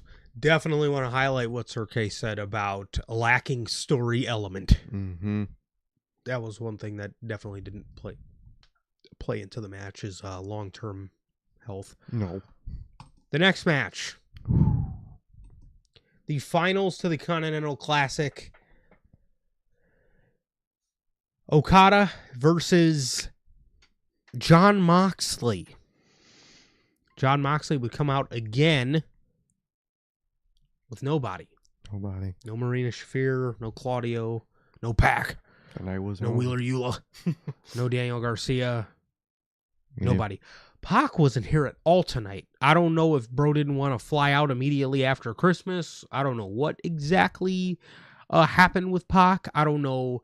We'll get to him in a minute, but Pac was not here. He was not here tonight, and no one was with his entrance because work wasn't done. He still had to finish proving himself tonight, so I think it was nobody joining him until he proven himself tonight. So love that element. Okada is using dragon screws on Jon Moxley to work the leg. One element that Bryan Danielson pointed out that I really loved, and shout out to the legend himself, he shouted out that Okada got all this knowledge of the dragon screw from who is regarded as the master of the dragon screw, the legend Hiroshi Tanahashi, who is about to retire next week, I believe. And literally, like next weekend, man. Yep. Man is done. So respect to the GOAT. Hope you're doing well, man, and hope you do well in retirement, man. I hope your knees are gonna be finally at rest in your career, man. This boy, that man was, ooh. But yes, he's been around the block. He is definitely an OG in the game for sure. He really is. And God, he needs some ice packs. So he's got the Nash knees, bro. Click, man. Click. Okada went for a Rainmaker on Jon Moxley, and Jon Moxley would hit him with a low blow that Okada would no-sell. I don't know if they were playing that up as if Moxley kicked the screwdriver that he kept in his pants, or if he was wearing a cup. He didn't keep the screwdriver in his pants. Okay. He threw it under the ring at the end of his match. Got it. So maybe it's because, like, I don't know, he kind of low blows everybody, so maybe he is expected. Not like Jon Moxley, but Okada is a very low blow person, so maybe he's like expects it more than other people, so it's not as bad. But it's Okada at the end of the day, so I kind of just no-sold it. I guess he's got fucking balls of fucking steel. I guess so, man. Which is weird because then Moxley hit him with another low blow later in the match, and Okada sold it. I was saying, maybe, I don't know if his armor bar just got eaten up with the first low blow, and then, he was ready to take damage. Maybe that's what it was. I don't know. I know that man, Tony Khan, loves his classic video game. So I was going to say he didn't have enough fucking cash to go buy more armor off the wall, I guess. So. I don't know. I guess things got a little muddy for him. Moxley would hit a Rainmaker of his own. Moxley would then hit a curb stomp of his own, which... Man. The two curb stomps Moxley delivered tonight, Okada and Kyle Fletcher sold them wonderfully. I would love if people in WWE sold Rollins' curb stomp that way. Because the thing about the WWE ones, they just flop flat. Yes. They just fall flat on their face, but in AEW, they twist their body forward and land on their head. They actually get spiked into the ground. Yeah, WWE's is more of a face plant cell. Yeah, they do the little face plant cell, which all right, but in AEW, plus the way Mox does it, the way he jumps and completely puts his leg completely up and stomps it down. I love Mox's stomp. That shit is great. When Rollins moves, he sort of jumps, but he jumps, but he'll put his foot on the back of their neck and then stomps as he's coming down, which Moxley jumps and lifts his whole leg up. And yeah. Exactly. And I like his better overall, man. Rollins is still good. That's his move at the end of the day. But, what? Go ahead. Talk about Seth Rollins. Go ahead. I do like Seth. I like Seth. And I like his... It's less about Seth. It's more about his opponents and WWE selling, like we said. But the way these guys sold it here tonight was amazing. And I wish WWE people sold it for Rollins like that, man. I really wish they did, man. What? Wow. I could give Seth his flowers sometimes, man. No matter how much I think he's a fucking loser dork outside the ring. He's good in the ring at the end of the day. I'll give him that. This guy loves Seth Rollins, man. Somebody send Seth Rollins, or somebody send Sir K a Seth Rollins shirt. Please don't, actually. He has horrible merch. I was going to say, his merch, if it's 2017 through 2019, you can send me a Seth Rollins shirt. I'll take it. I'll wear it. Post that, dude. What the fuck is this shirt? What are these merch, bro? I'm not wearing this shit, dude. I'm sorry. But give me some classic Burn It Down shit. I'll wear that shit no problem, bro. But That King Slayer shirt, shit was classic, man. That shit was the classic. Nazi Slayer. Oh yeah, That should have been what it said when he Oh, faced Triple yeah. H. Instead of King Slayer, Man's a it should have said Bald Nazi Slayer. He's a World War II hero. He's a World War Yeah. II vet. He's a fucking Nazi slayer, dude. Man, that would have been dope. That would have been real dope, man. But I love I love Mox's stomp, and I love the way they sell it, man. Like you said, Yeah. it's too much of a face plant sell for WWE, but it's more of a spike on the head sell. Yes. And I like that a lot. I think that looks visually much better for the stomp, dude. Agreed. So Moxley would then hit 2 Death Riders on Okada and go down for the 1, 2, 3. And for the second time this year in AEW, me and Sir K jumped up in shock, but not annoyance. Like excited, like genuinely, you got me. I didn't think you were gonna do it. I thought, especially because, and this is why I gotta shout out Tony. If Okada would have won this he would have beat the record and officially become the most won tournament wrestler in history. The fact that Tony went with the unpredictable option, yet good. And dude, that means all the shit he did earlier in the night. That man Okada and Don Callis sacrificed Kyle Fletcher and Takeshita to not even win it. Makes it so perfect. That means they did it for nothing, and that's perfect because Takeshita and Kyle Fletcher, those fuckers did it for nothing. You screwed us over, and you still failed, dude. I love what that's gonna do for that story, and I love the fact that Okada failed here, and he failed in a legit way. Mox just beat him. The ace just fucking beat him, dude. And I like that. I think that solidifies the decisions early in the night and makes it even more perfect. Perfect is that he failed. He screwed his boys over and he fucking failed. Man, that's perfect. I love that because let's not forget, not only did Okada do all of that, he showed his loyalty is not to the family. Mm-hmm. His loyalty is to himself, and Don's fine with it. Yeah. He don't care because Okada seems to be his new favorite, even though Fletcher and Takeshita have been there with him for the longest. He did all that to fucking fail. Mm-hmm. So now he's going to have his 2 guys fucking hating his guts, and he didn't even fucking retain the Continental Championship, and he still has a championship that now these guys are probably going to be blatantly going for in the International Championship. Oh, 100%. That is probably going to be at Revolution, the triple threat of Okada to get for the international title. Yep. There you go. Which, again, like Logan said earlier tonight, which is a whole new problem in itself. You got 4 mid-card men's titles now.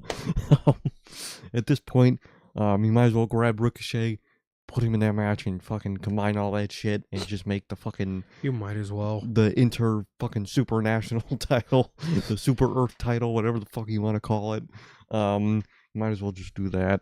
And, but he fucked over everybody. Him and Don screwed over their own family, and he didn't even fucking win, dude. Love it, dude. Love that shit. Beautiful. Tony, you did this with Samoa Joe. You had Samoa Joe win the championship. I was shocked, but it was a good shock. Here, you had Jon Moxley beat Okada, which is a move I didn't think he was going to make at all. I thought Tony would absolutely go the route of just cheesing Okada. Just stat padding Okada. He went the unpredictable route, and again, I loved it.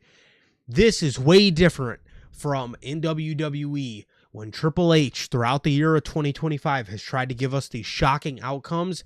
It ends up being this dog shit that nobody wants to see. Like for these decisions and the Triple H decisions are, this person has nothing to do with what we're doing. We're gonna be shocking and add them in this. While for AEW right here, it's all the shit's involved. It's just the person you thought was gonna win didn't fucking win. and it's good. But Triple H just fucking throws a fucking piece of vegetable in a fruit bowl and expects you to like it, and you fucking don't. What the fuck would I like Jey Uso? What would you expect? Yes. He throws fucking green apple fucking jello on a fucking ribeye steak. And it's like, this is a great side. Like, no, bro. Who the fuck? Like, no. Nobody asked for this. This doesn't go together. But you just surprised me with a loaded potato next to my steak. And I didn't think I like sour cream on the loaded potato, but I did. Shit was fire. You know what I mean? Yes. And it's shocked me. This was good. This was a good, shocking decision.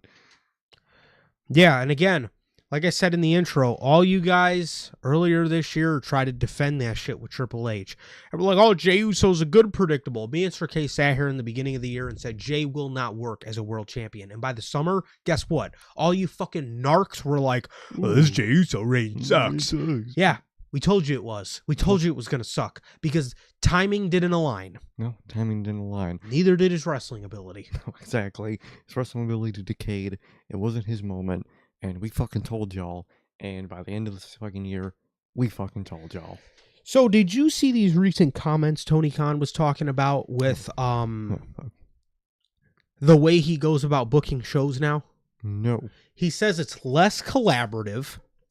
And what he means by that is instead of him listening to 10 other writers that throw their 10 cents in, he works directly with talent on their creative. That's good. Which, you can call him an idiot if you want, but like, these stories have seemed better. If they seem better, and like, you could say like, oh, he just listens to his talent. He has no spine. First of all, the talent he's probably listening to are people that actually genuinely do care about the company. You got Swerve, you got Hangman, you got the Elite. These guys actually care about the company. They just don't care about themselves. They care about the company itself. Yeah. Those are the people that I want to look at last year, or look at earlier this year, when fucking there was the whole debacle about fucking Will Ospreay and Hangman. Oh my God. Being cool with each other to win. Like we said at the time, that's what you want.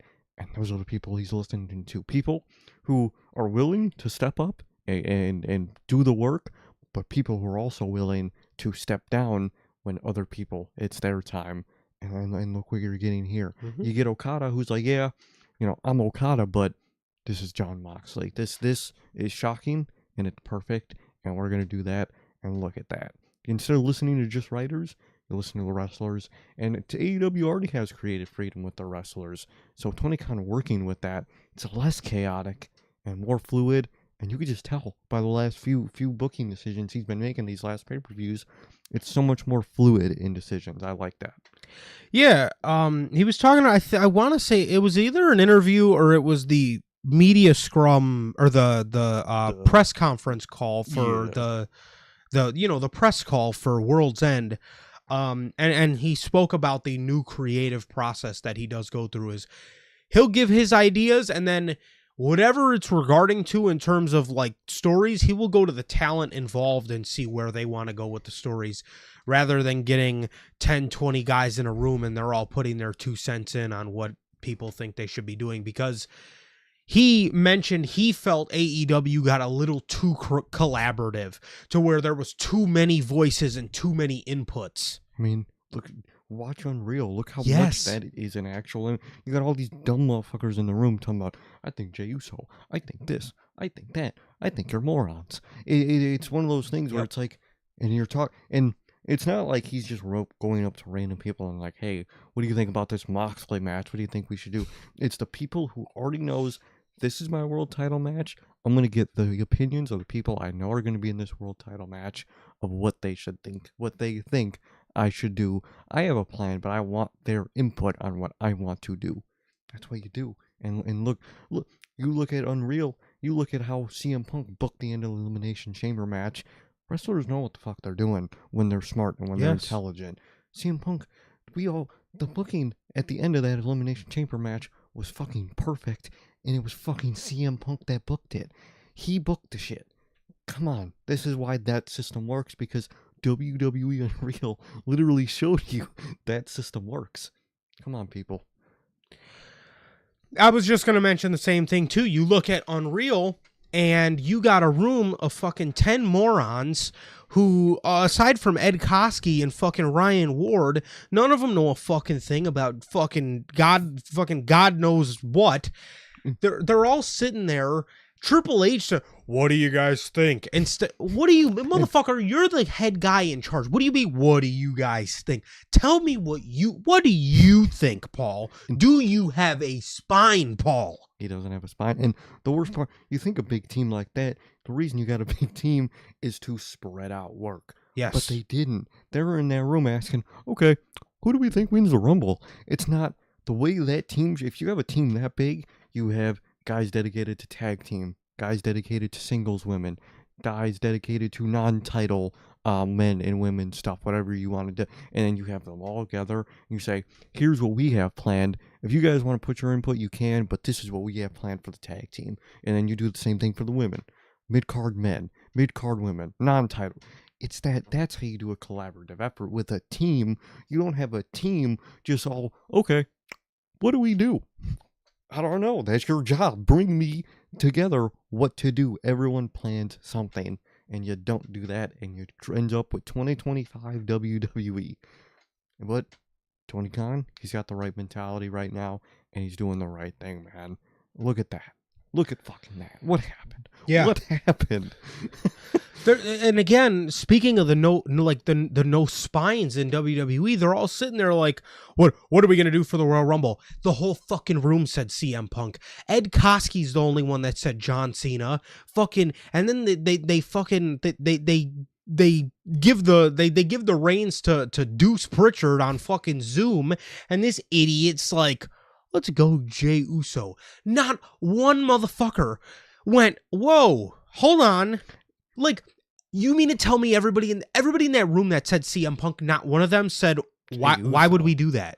Why would we do that? Let's do CM Punk, you idiot. And like, or like, sorry to cut you off, but like even with Ed Koskey, stand on that. Stand on John Cena. Be like, why would we do in John Cena's final fucking year? Why would we go with Jey Uso? Bruce, if you could tell me why we would have Jey Uso win this Royal Rumble and give me a legitimate fucking reason as to why we should strap the Rocket to his back, other than the fact that he's a fucking merch god, give me a legitimate reason why he can carry this company. yeah, exactly. But nobody does it. Not even the fucking bald Nazi fucking sitting at the head of the table. He's sitting there fucking chewing on his ice like, oh, okay, let's go with Jey Uso. I'm gonna fucking have a conversation with him. You idiot. That is so. I understand what he means by things can get too collaborative. It can. And then one thing about WWE, they're so corporate and fake. Corporate fakeness kills creativeness, because like you said, none of them have a spine. If you got a real room of creative motherfuckers writing shit, like you said, you're going to be like, no, that's a bad idea. We shouldn't do that. But no one has the balls because they all want to be fake and professional and keep their jobs. They don't want to make nobody angry. Look, when you try to make everyone happy, nobody's happy, and the show fucking sucks, and it blows, and the show fucking blows, because you got that group of morons just, oh, okay, that's a good idea.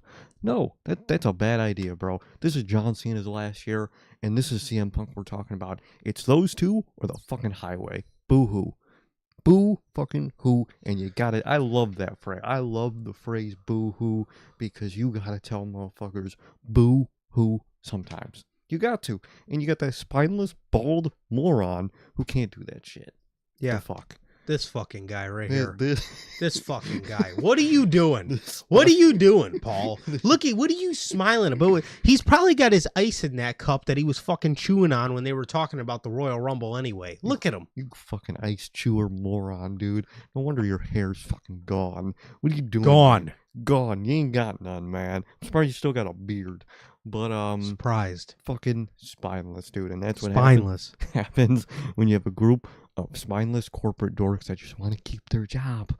Is that none of them have a fucking spine. If you're in that room, you got to be like either CM Punk or John Cena. Boo hoo. I love that phrase, boo hoo, man. Motherfuckers don't say it enough. They don't. And this idiot right here was completely fine with it, man. He's fucking like, dude, like, you're the head of creative. Ask, why would we go with Jay? Why? Give Give me a detailed explanation to why. And then you got this bald dumbass. He goes and I'm gonna go talk to Jey Uso. See if Oh my he God. goes up to him. He's like, you know what?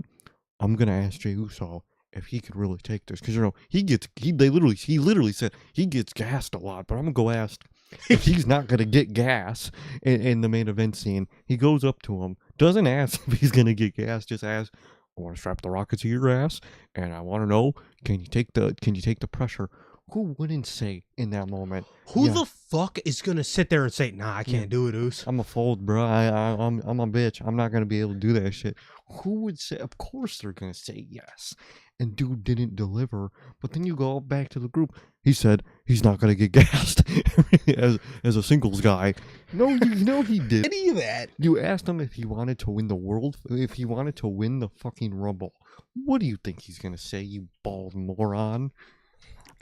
Just sat there without a fucking spine, bro. Just sat there, and he's the head of creative. Like, bro, you're above everybody in the room. Again, if you can give me a genuine explanation as to why Jey Uso would win, then he can win the Rumble. But I need a 30-page essay as to why you think it's a good fucking idea for him to win the Royal Rumble over John Cena or CM Punk. And you know what? You want to make that writing room better? Say you want to pitch something to me. You have to have the aftermath and the follow-up plan for that. Because you don't. You never do. So, yeah, it could be a cool, whatever moment if you want Jey Uso to win. What's he going to do after? If you don't know, then no. It's that simple. And they're too spineless. They're too cowardly. They're too corporate. They're too fucking spineless, man. But you got Tony Khan over here. Is he always making the right decision? No. Especially, too, if you're in that area of heat in the kitchen of WrestleMania season, okay, you want Jey Uso to win the Royal Rumble? Who do you want him to face, Bruce? I want him to face Gunther. What are they fighting for?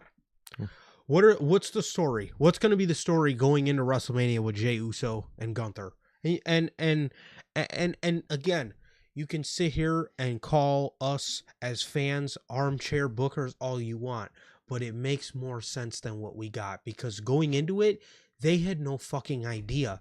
Remember that WrestleMania build? They had no fucking idea what to do. It wasn't until fans got loud on Twitter and were like, hey, wouldn't it be cool if Gunther slimed out Jimmy Uso as a way and bloodied him and fucking bludgeoned the guy to get Jey Uso pissed off? And then guess what WWE did a couple weeks later?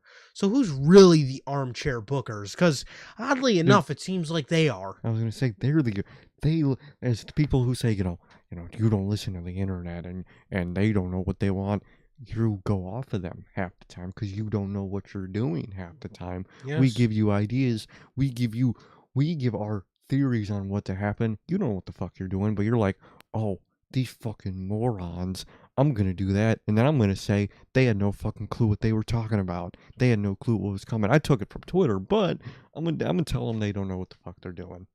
They're frauds. He's a bald fraud. We tell y'all that he's not just, we don't call him just a fraud because just for no reason. He's a literal fraud. That's what fraud is. It's lying. He's a fraud and he's bald. Ridiculous. Absolutely ridiculous. So, back to World's End.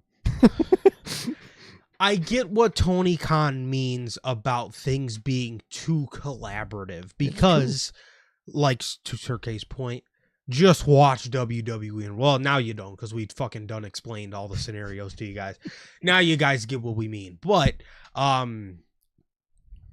I get what he means by you don't want things to become overly collaborative and you want to keep things with a straight vision on it. Because if you go to John Moxley about the Death Rider story, he's going to be tapped in the most with it because he is the centerpiece of the story. So he's going to understand where it should go. And it would probably be better to bounce ideas off of him than to bounce ideas off of some random guy who, again, isn't really in tap with the Death Rider and John Moxley story. Mm-hmm. So again, you're obviously going to want to go to somebody who's a little more tapped in with the storyline and somebody who's going to just pay more attention to detail Exactly. rather than not, which is a great point Sir K brought up with WWE's whole writing team and why you should separate writing people in divisions of you handle the women's division, you handle the mid card, you handle the tag, you handle the main event. It's because it puts focus, care, and attention to detail on each little thing you're doing. Not everybody can wear all the hats because the hats get heavier over time. But if you have people that are focused on certain things that can specialize in certain things, then that's when you all come together. yes. And then you could still put input on each other, but you have your general plan of what you're doing. I'm doing the tag division. I have my general plan for the tag team division. If y'all want to put your 2 cents in, you can. But overall, this is what we're doing. That's how you should do it, dude. Tony kind of got the right idea. He does. So, he hits 2 Death Riders to Okada and wins the match and wins the Continental Classic in 2025 as Jon Moxley is now the Continental Champion. And again, Tony, this is the second time this year you have done good predictable. This and Samoa Joe are the first 2 things that come to mind. Unpredictable. You said predictable. Oh, yes. This is the first time you've got unpredictable done right. This and Joe was done absolutely. I thought this was dope. Now, the Death Riders jump in the ring and they celebrate with Jon Moxley. They're hugging him.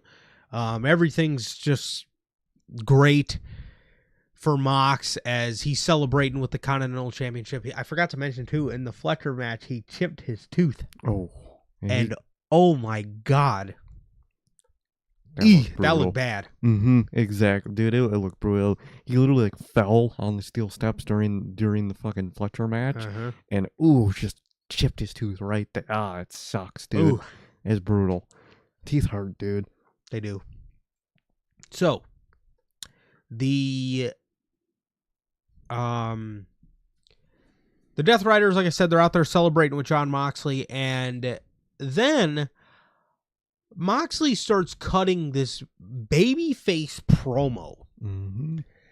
Starts cutting this promo about how this championship isn't his. This championship is everybody's who busted their ass in the Continental Classic, and how this is the championship for the people that pay their hard-earned goddamn money to come out and watch professional wrestling.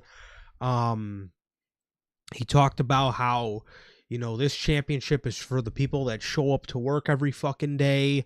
He did drop an F-bomb in there, uncensored F-bomb in there, and it was a babyface promo. The Death Riders, they clapped at the end of it, but during it, I don't know if anybody noticed, but they looked very taken aback by Mox. They were like, because, and this is the story I think they're going to lead with, which is good, and I didn't expect it, which is nice to see. At the end of the day, Jon Moxley passed the test here. He went through the tournament, he won the tournament, and he proved he's not a loser anymore. So he passed. He's still the leader of the group. He's good.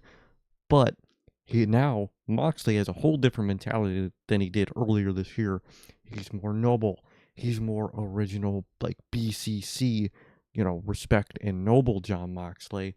And I think he's going to continue to be respectful, noble, appreciative of the roster around him.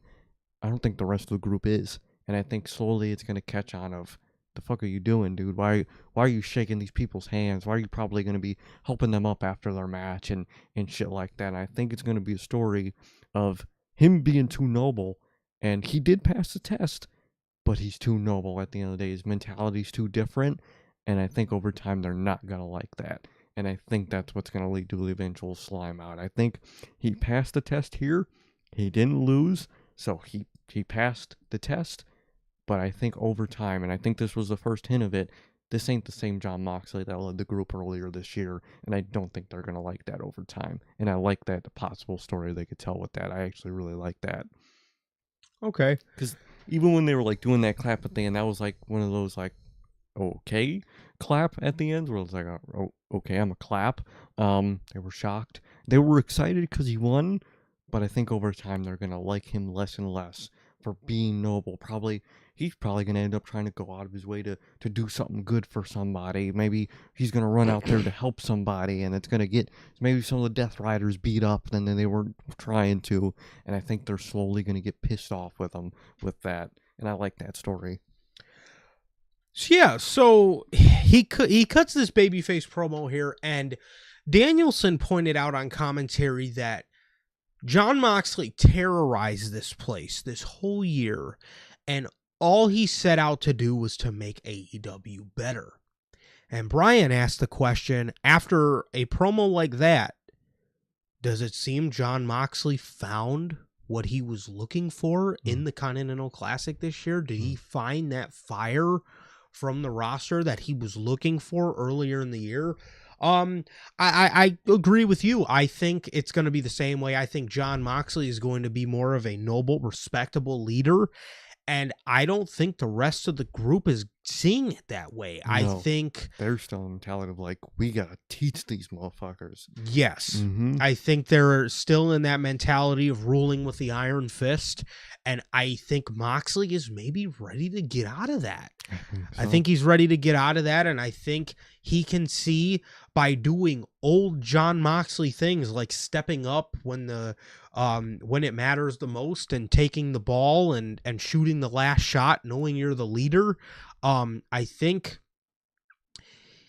he is going to maybe be a little bit too respectable for the group to the point where somebody else will come along, or they will find it out within themselves that this isn't the way we want to rule. I think there's a different way the Death Riders want to rule. And this was great for now. And I'm very interested to see where this goes, because this is very interesting. It's very interesting. I'm very curious to see who they're going to face. I'm assuming it's going to be Don Callis' family for the time being. That's going to be their main ops right now. And I actually kind of really like the parallel of like that group's falling apart. And to Moxley, he's finally back in his zone. He's content. And like I said, over time, I think, the rest of Death Riders aren't gonna like this new Jon Moxley, and he's on cloud nine. They're thinking different, man, and I like the possible just tension that's gonna build with them that I don't think he's really gonna realize until it hits him, quite literally. And I love that idea. I love the noble Jon Moxley. I love the ace. He's back to being the ace. He's got his confidence back. He's got the faith in the roster back. The rest of them don't, man, and I think they're gonna fucking get pissed with them over time.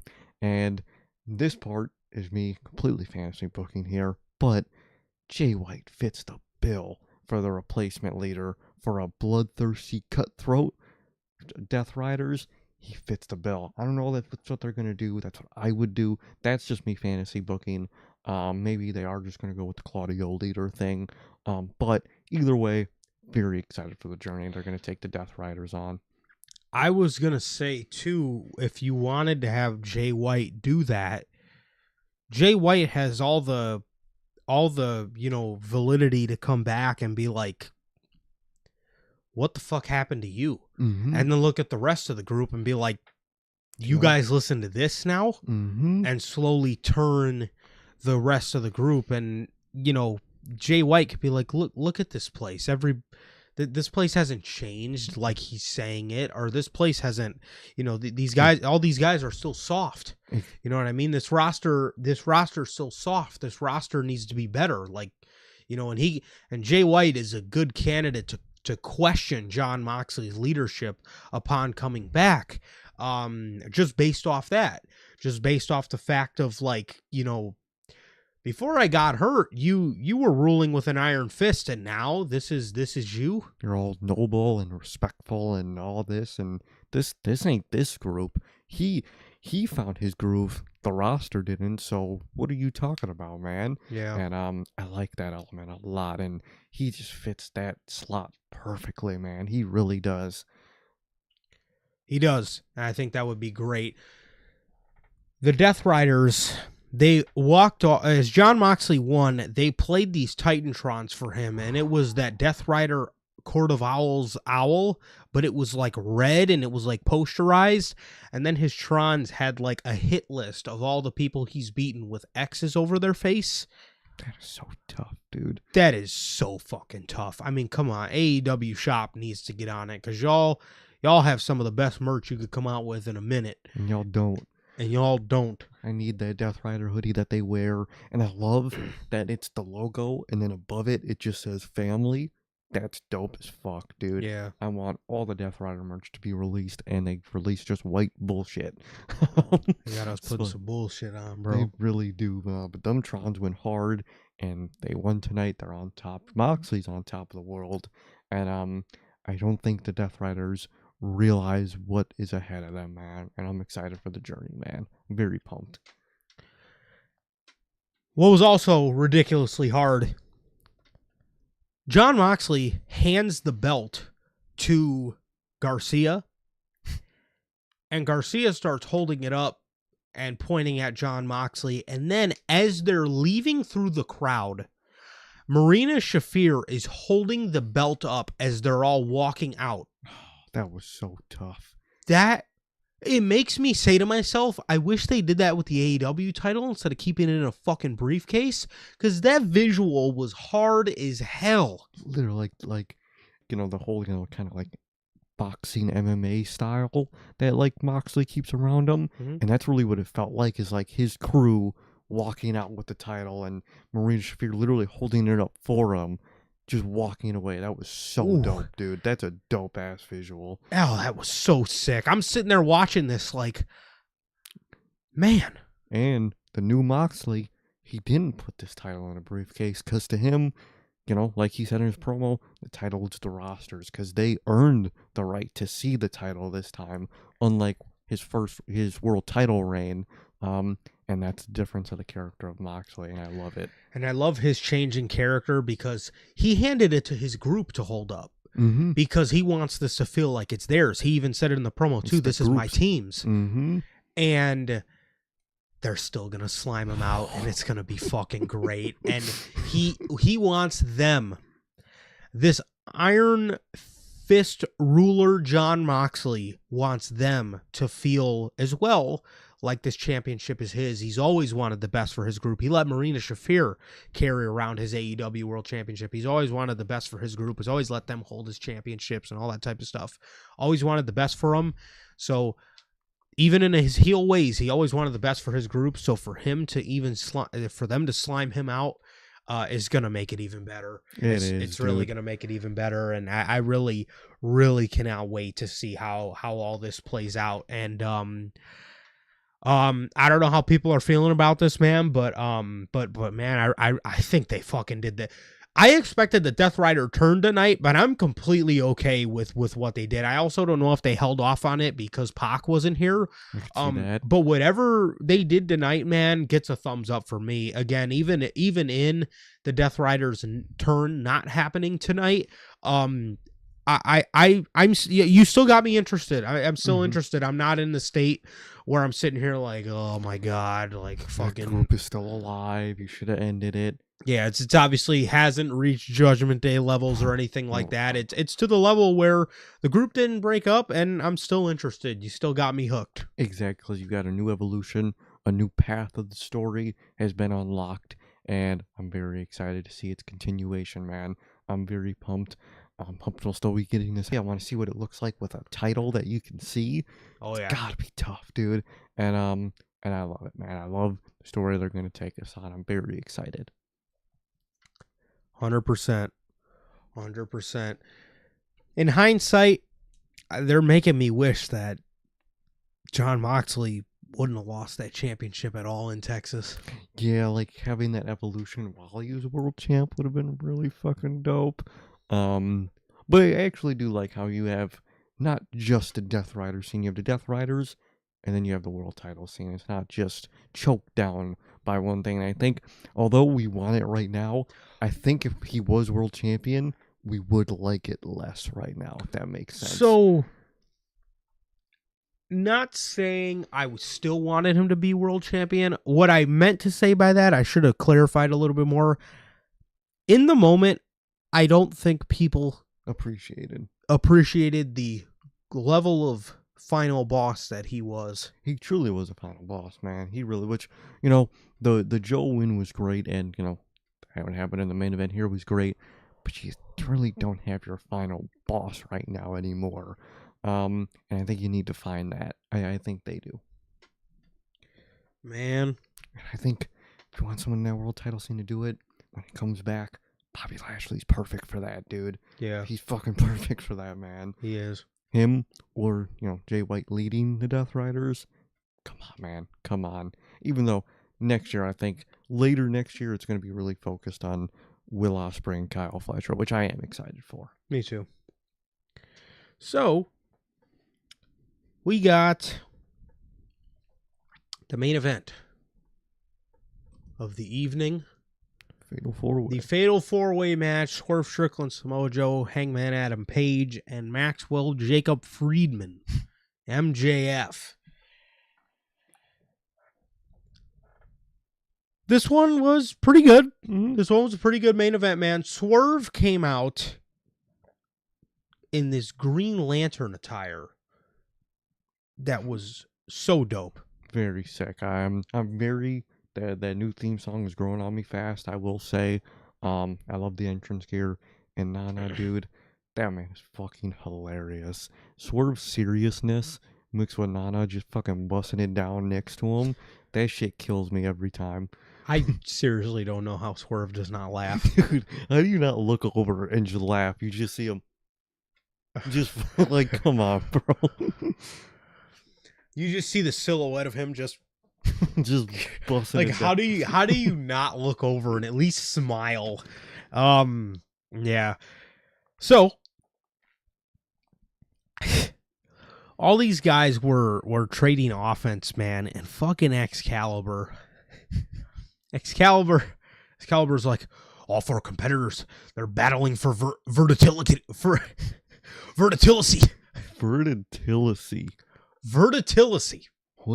What did you even try to say, dude? That's my question. He tried to say verticality. Versatility. And I'm like, homie, what? They're all... I don't know why he didn't say they're all fighting to stay on their feet. Because you can't talk. You can't talk. Why are you trying to say... big words. Why are you trying to say verticality? Versatility. All four competitors are fighting for versatility. Versatility. Thanks, bud. I'm like, did this motherfucker just say versatility? Versatility, dog. They were fighting for verticality. They're fighting to stay vertical. The Ops, or as Excalibur calls them, the Hops. He's like, oh my God, here come the Hops to help Samoa Joe. He's trying to say the Ops, but the camera and him are looking at Hook. So I don't know if that fucked him up, and he was gonna thought to say Hook in that moment, but still say the Ops, and just it's the Hops, the Hops. Thanks, bro. Thank you.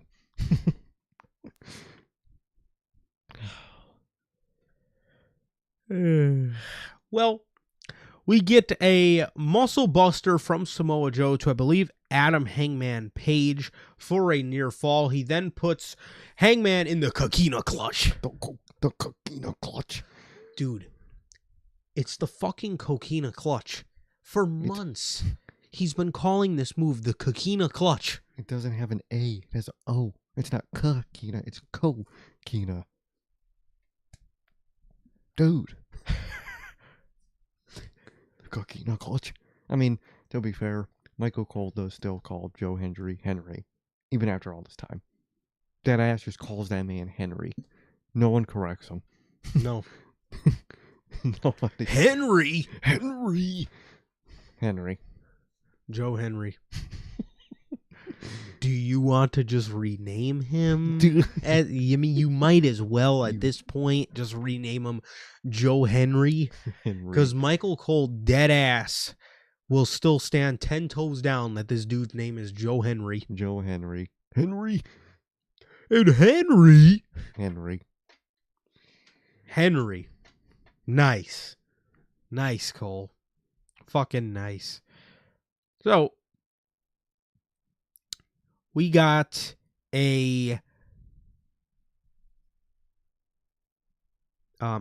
Samoa Joe in the Coquina Clutch on Adam Page. Swerve climbs to the top for a swerve stomp on Samoa Joe. Swerve gets thrown out of the ring by MJF. MJF then gets attacked by Adam Page and lines Joe up perfectly for 2 picture-perfect buckshot lariats, and he goes for a third to finally knock Joe down. MJF comes back in, pushes Joe out of the way. Hangman flips over for the buckshot and gets met by a low blow by Adam Hangman Page.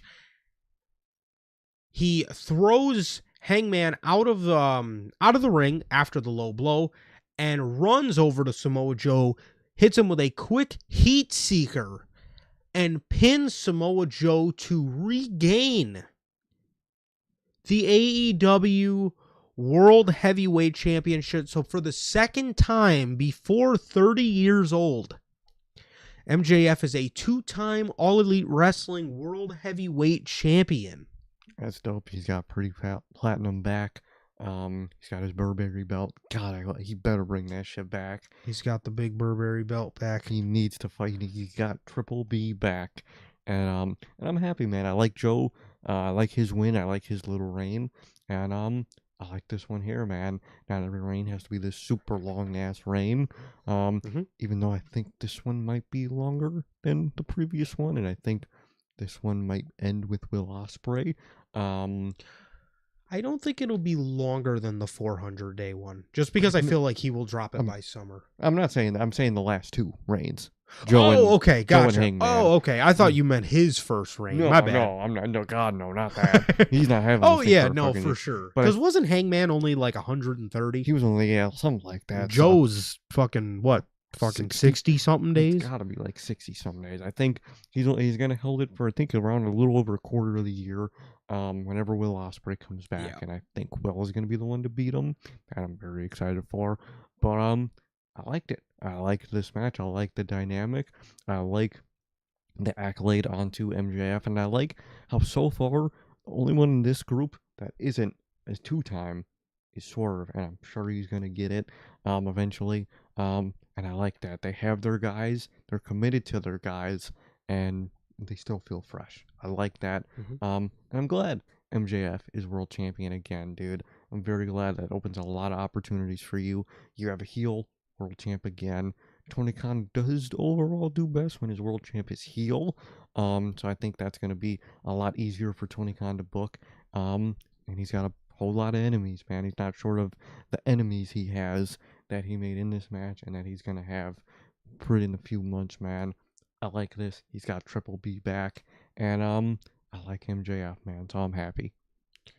Yes, and this comes 2 years since MJF has been world champion, as he lost the belt at this very show 2 years ago to the very man he pinned tonight to regain it back. He lost the title 2 years ago to Samoa Joe at World's End, and 2 years later he wins it back from Samoa Joe at World's End.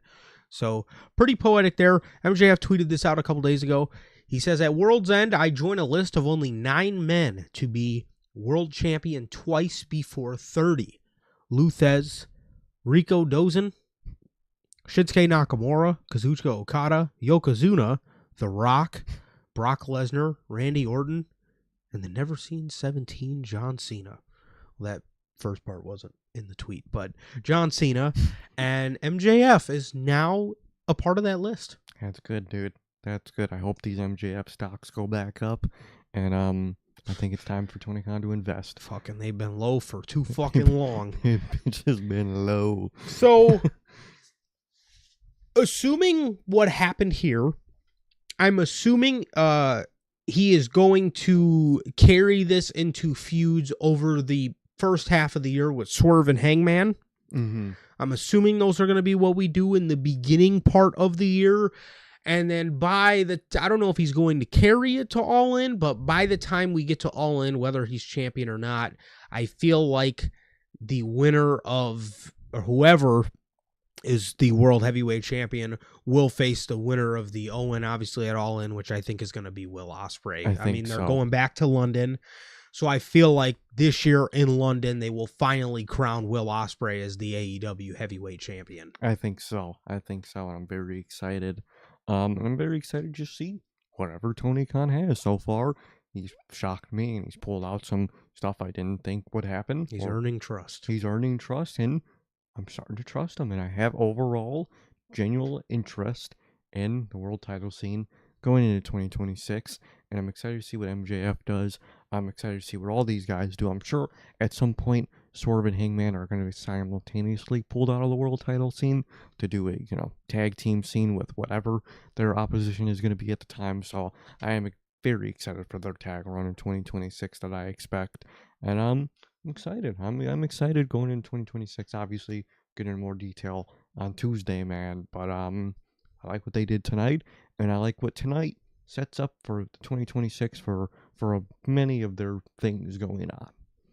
Absolutely, man. So yeah, that was the main event here of World's End, as the show tonight was rather enjoyable, man. It was rather enjoyable. We seen MJF recrowned as the world heavyweight champion, and we seen an absolute out of nowhere banger with Jon Moxley and Kyle Fletcher.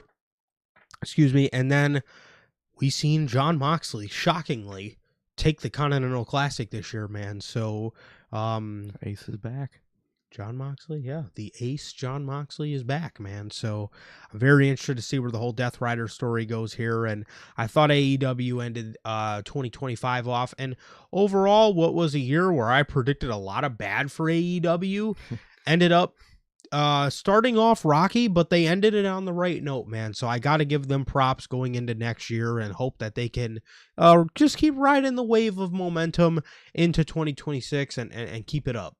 Because Tony Khan, like we just said, I can't believe I'm saying this, but he's slowly but surely starting to gain my trust back. Exactly, and trust is what you want most, man. You want to trust what you're watching, and you want to trust what's next for what you're watching. And right now, I'm starting to trust what's next, and I think World's End, it was a fine show, but I think the best thing it did is give us a good step into 2026 for AEW, and I'm intrigued. I'm going to be watching, and I have some faith in Tony Khan, which is crazy to say, man. So hoping the best for 2026 with them, and I think they ended 2025 on a pretty solid note. I would say so, man. I would say so. So that is everything we got here today for this edition of your final NHP post-show reviews for 2025. For real, guys, we got one more stream before the year ends on Tuesday. That is the rewind and predictions for 2025 and 2026 for Unscripted. So be there for that, man. We're excited to have you guys for that. We got one more, but for real, we want to thank you guys so much. It's been an awesome year of post-show reviews, and obviously, like we just told AEW to do, we are going to keep riding the wave going into 2026. And shall WWE not counter program anything like they did this year, we will be on here for all the pay-per-views next year too, man. So very excited for that. Very excited to keep this going. And very excited just for all the growth that these post-show reviews have brought us this year, and all the joy that these post-show reviews have brought us this year, whether it was us raging, whether it was us happy at a banger-ass show, or whether it was us sobbing because John Cena's career just ended. The pay-per-view post-show reviews this year have been memorable and so awesome, and I can't thank you guys enough for being here for them. Truly, thank you guys this year for being with us for all the shows we've done, man. We're here. We're always here every Tuesday, every Friday, every post-show review, man. And when you get them, the gaming streams, man, we're here. Thank you guys for being here, joining us for all of this, conversating with us, joking with us, baking Triple H with us, man.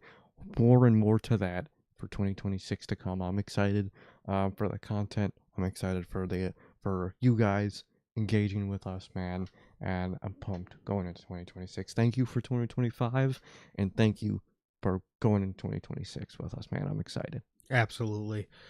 And with that being said, thank you guys so very much, everybody who joined us in the live chat, man. Manager Logan. Thanks, Dope.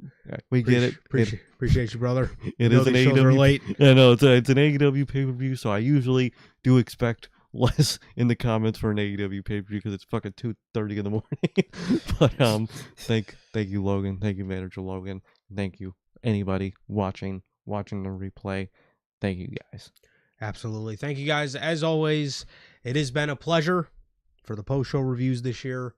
For my Johnny. And I, Sir Jay. And that is going to do it. Thank you guys so very much for a great year of post-show reviews. Thank you guys so much. We love you guys. Please like, comment, and subscribe, and we'll see you all on Tuesday with NHP Unscripted, the 2025 Rewind, and the 2026 predictions. Peace.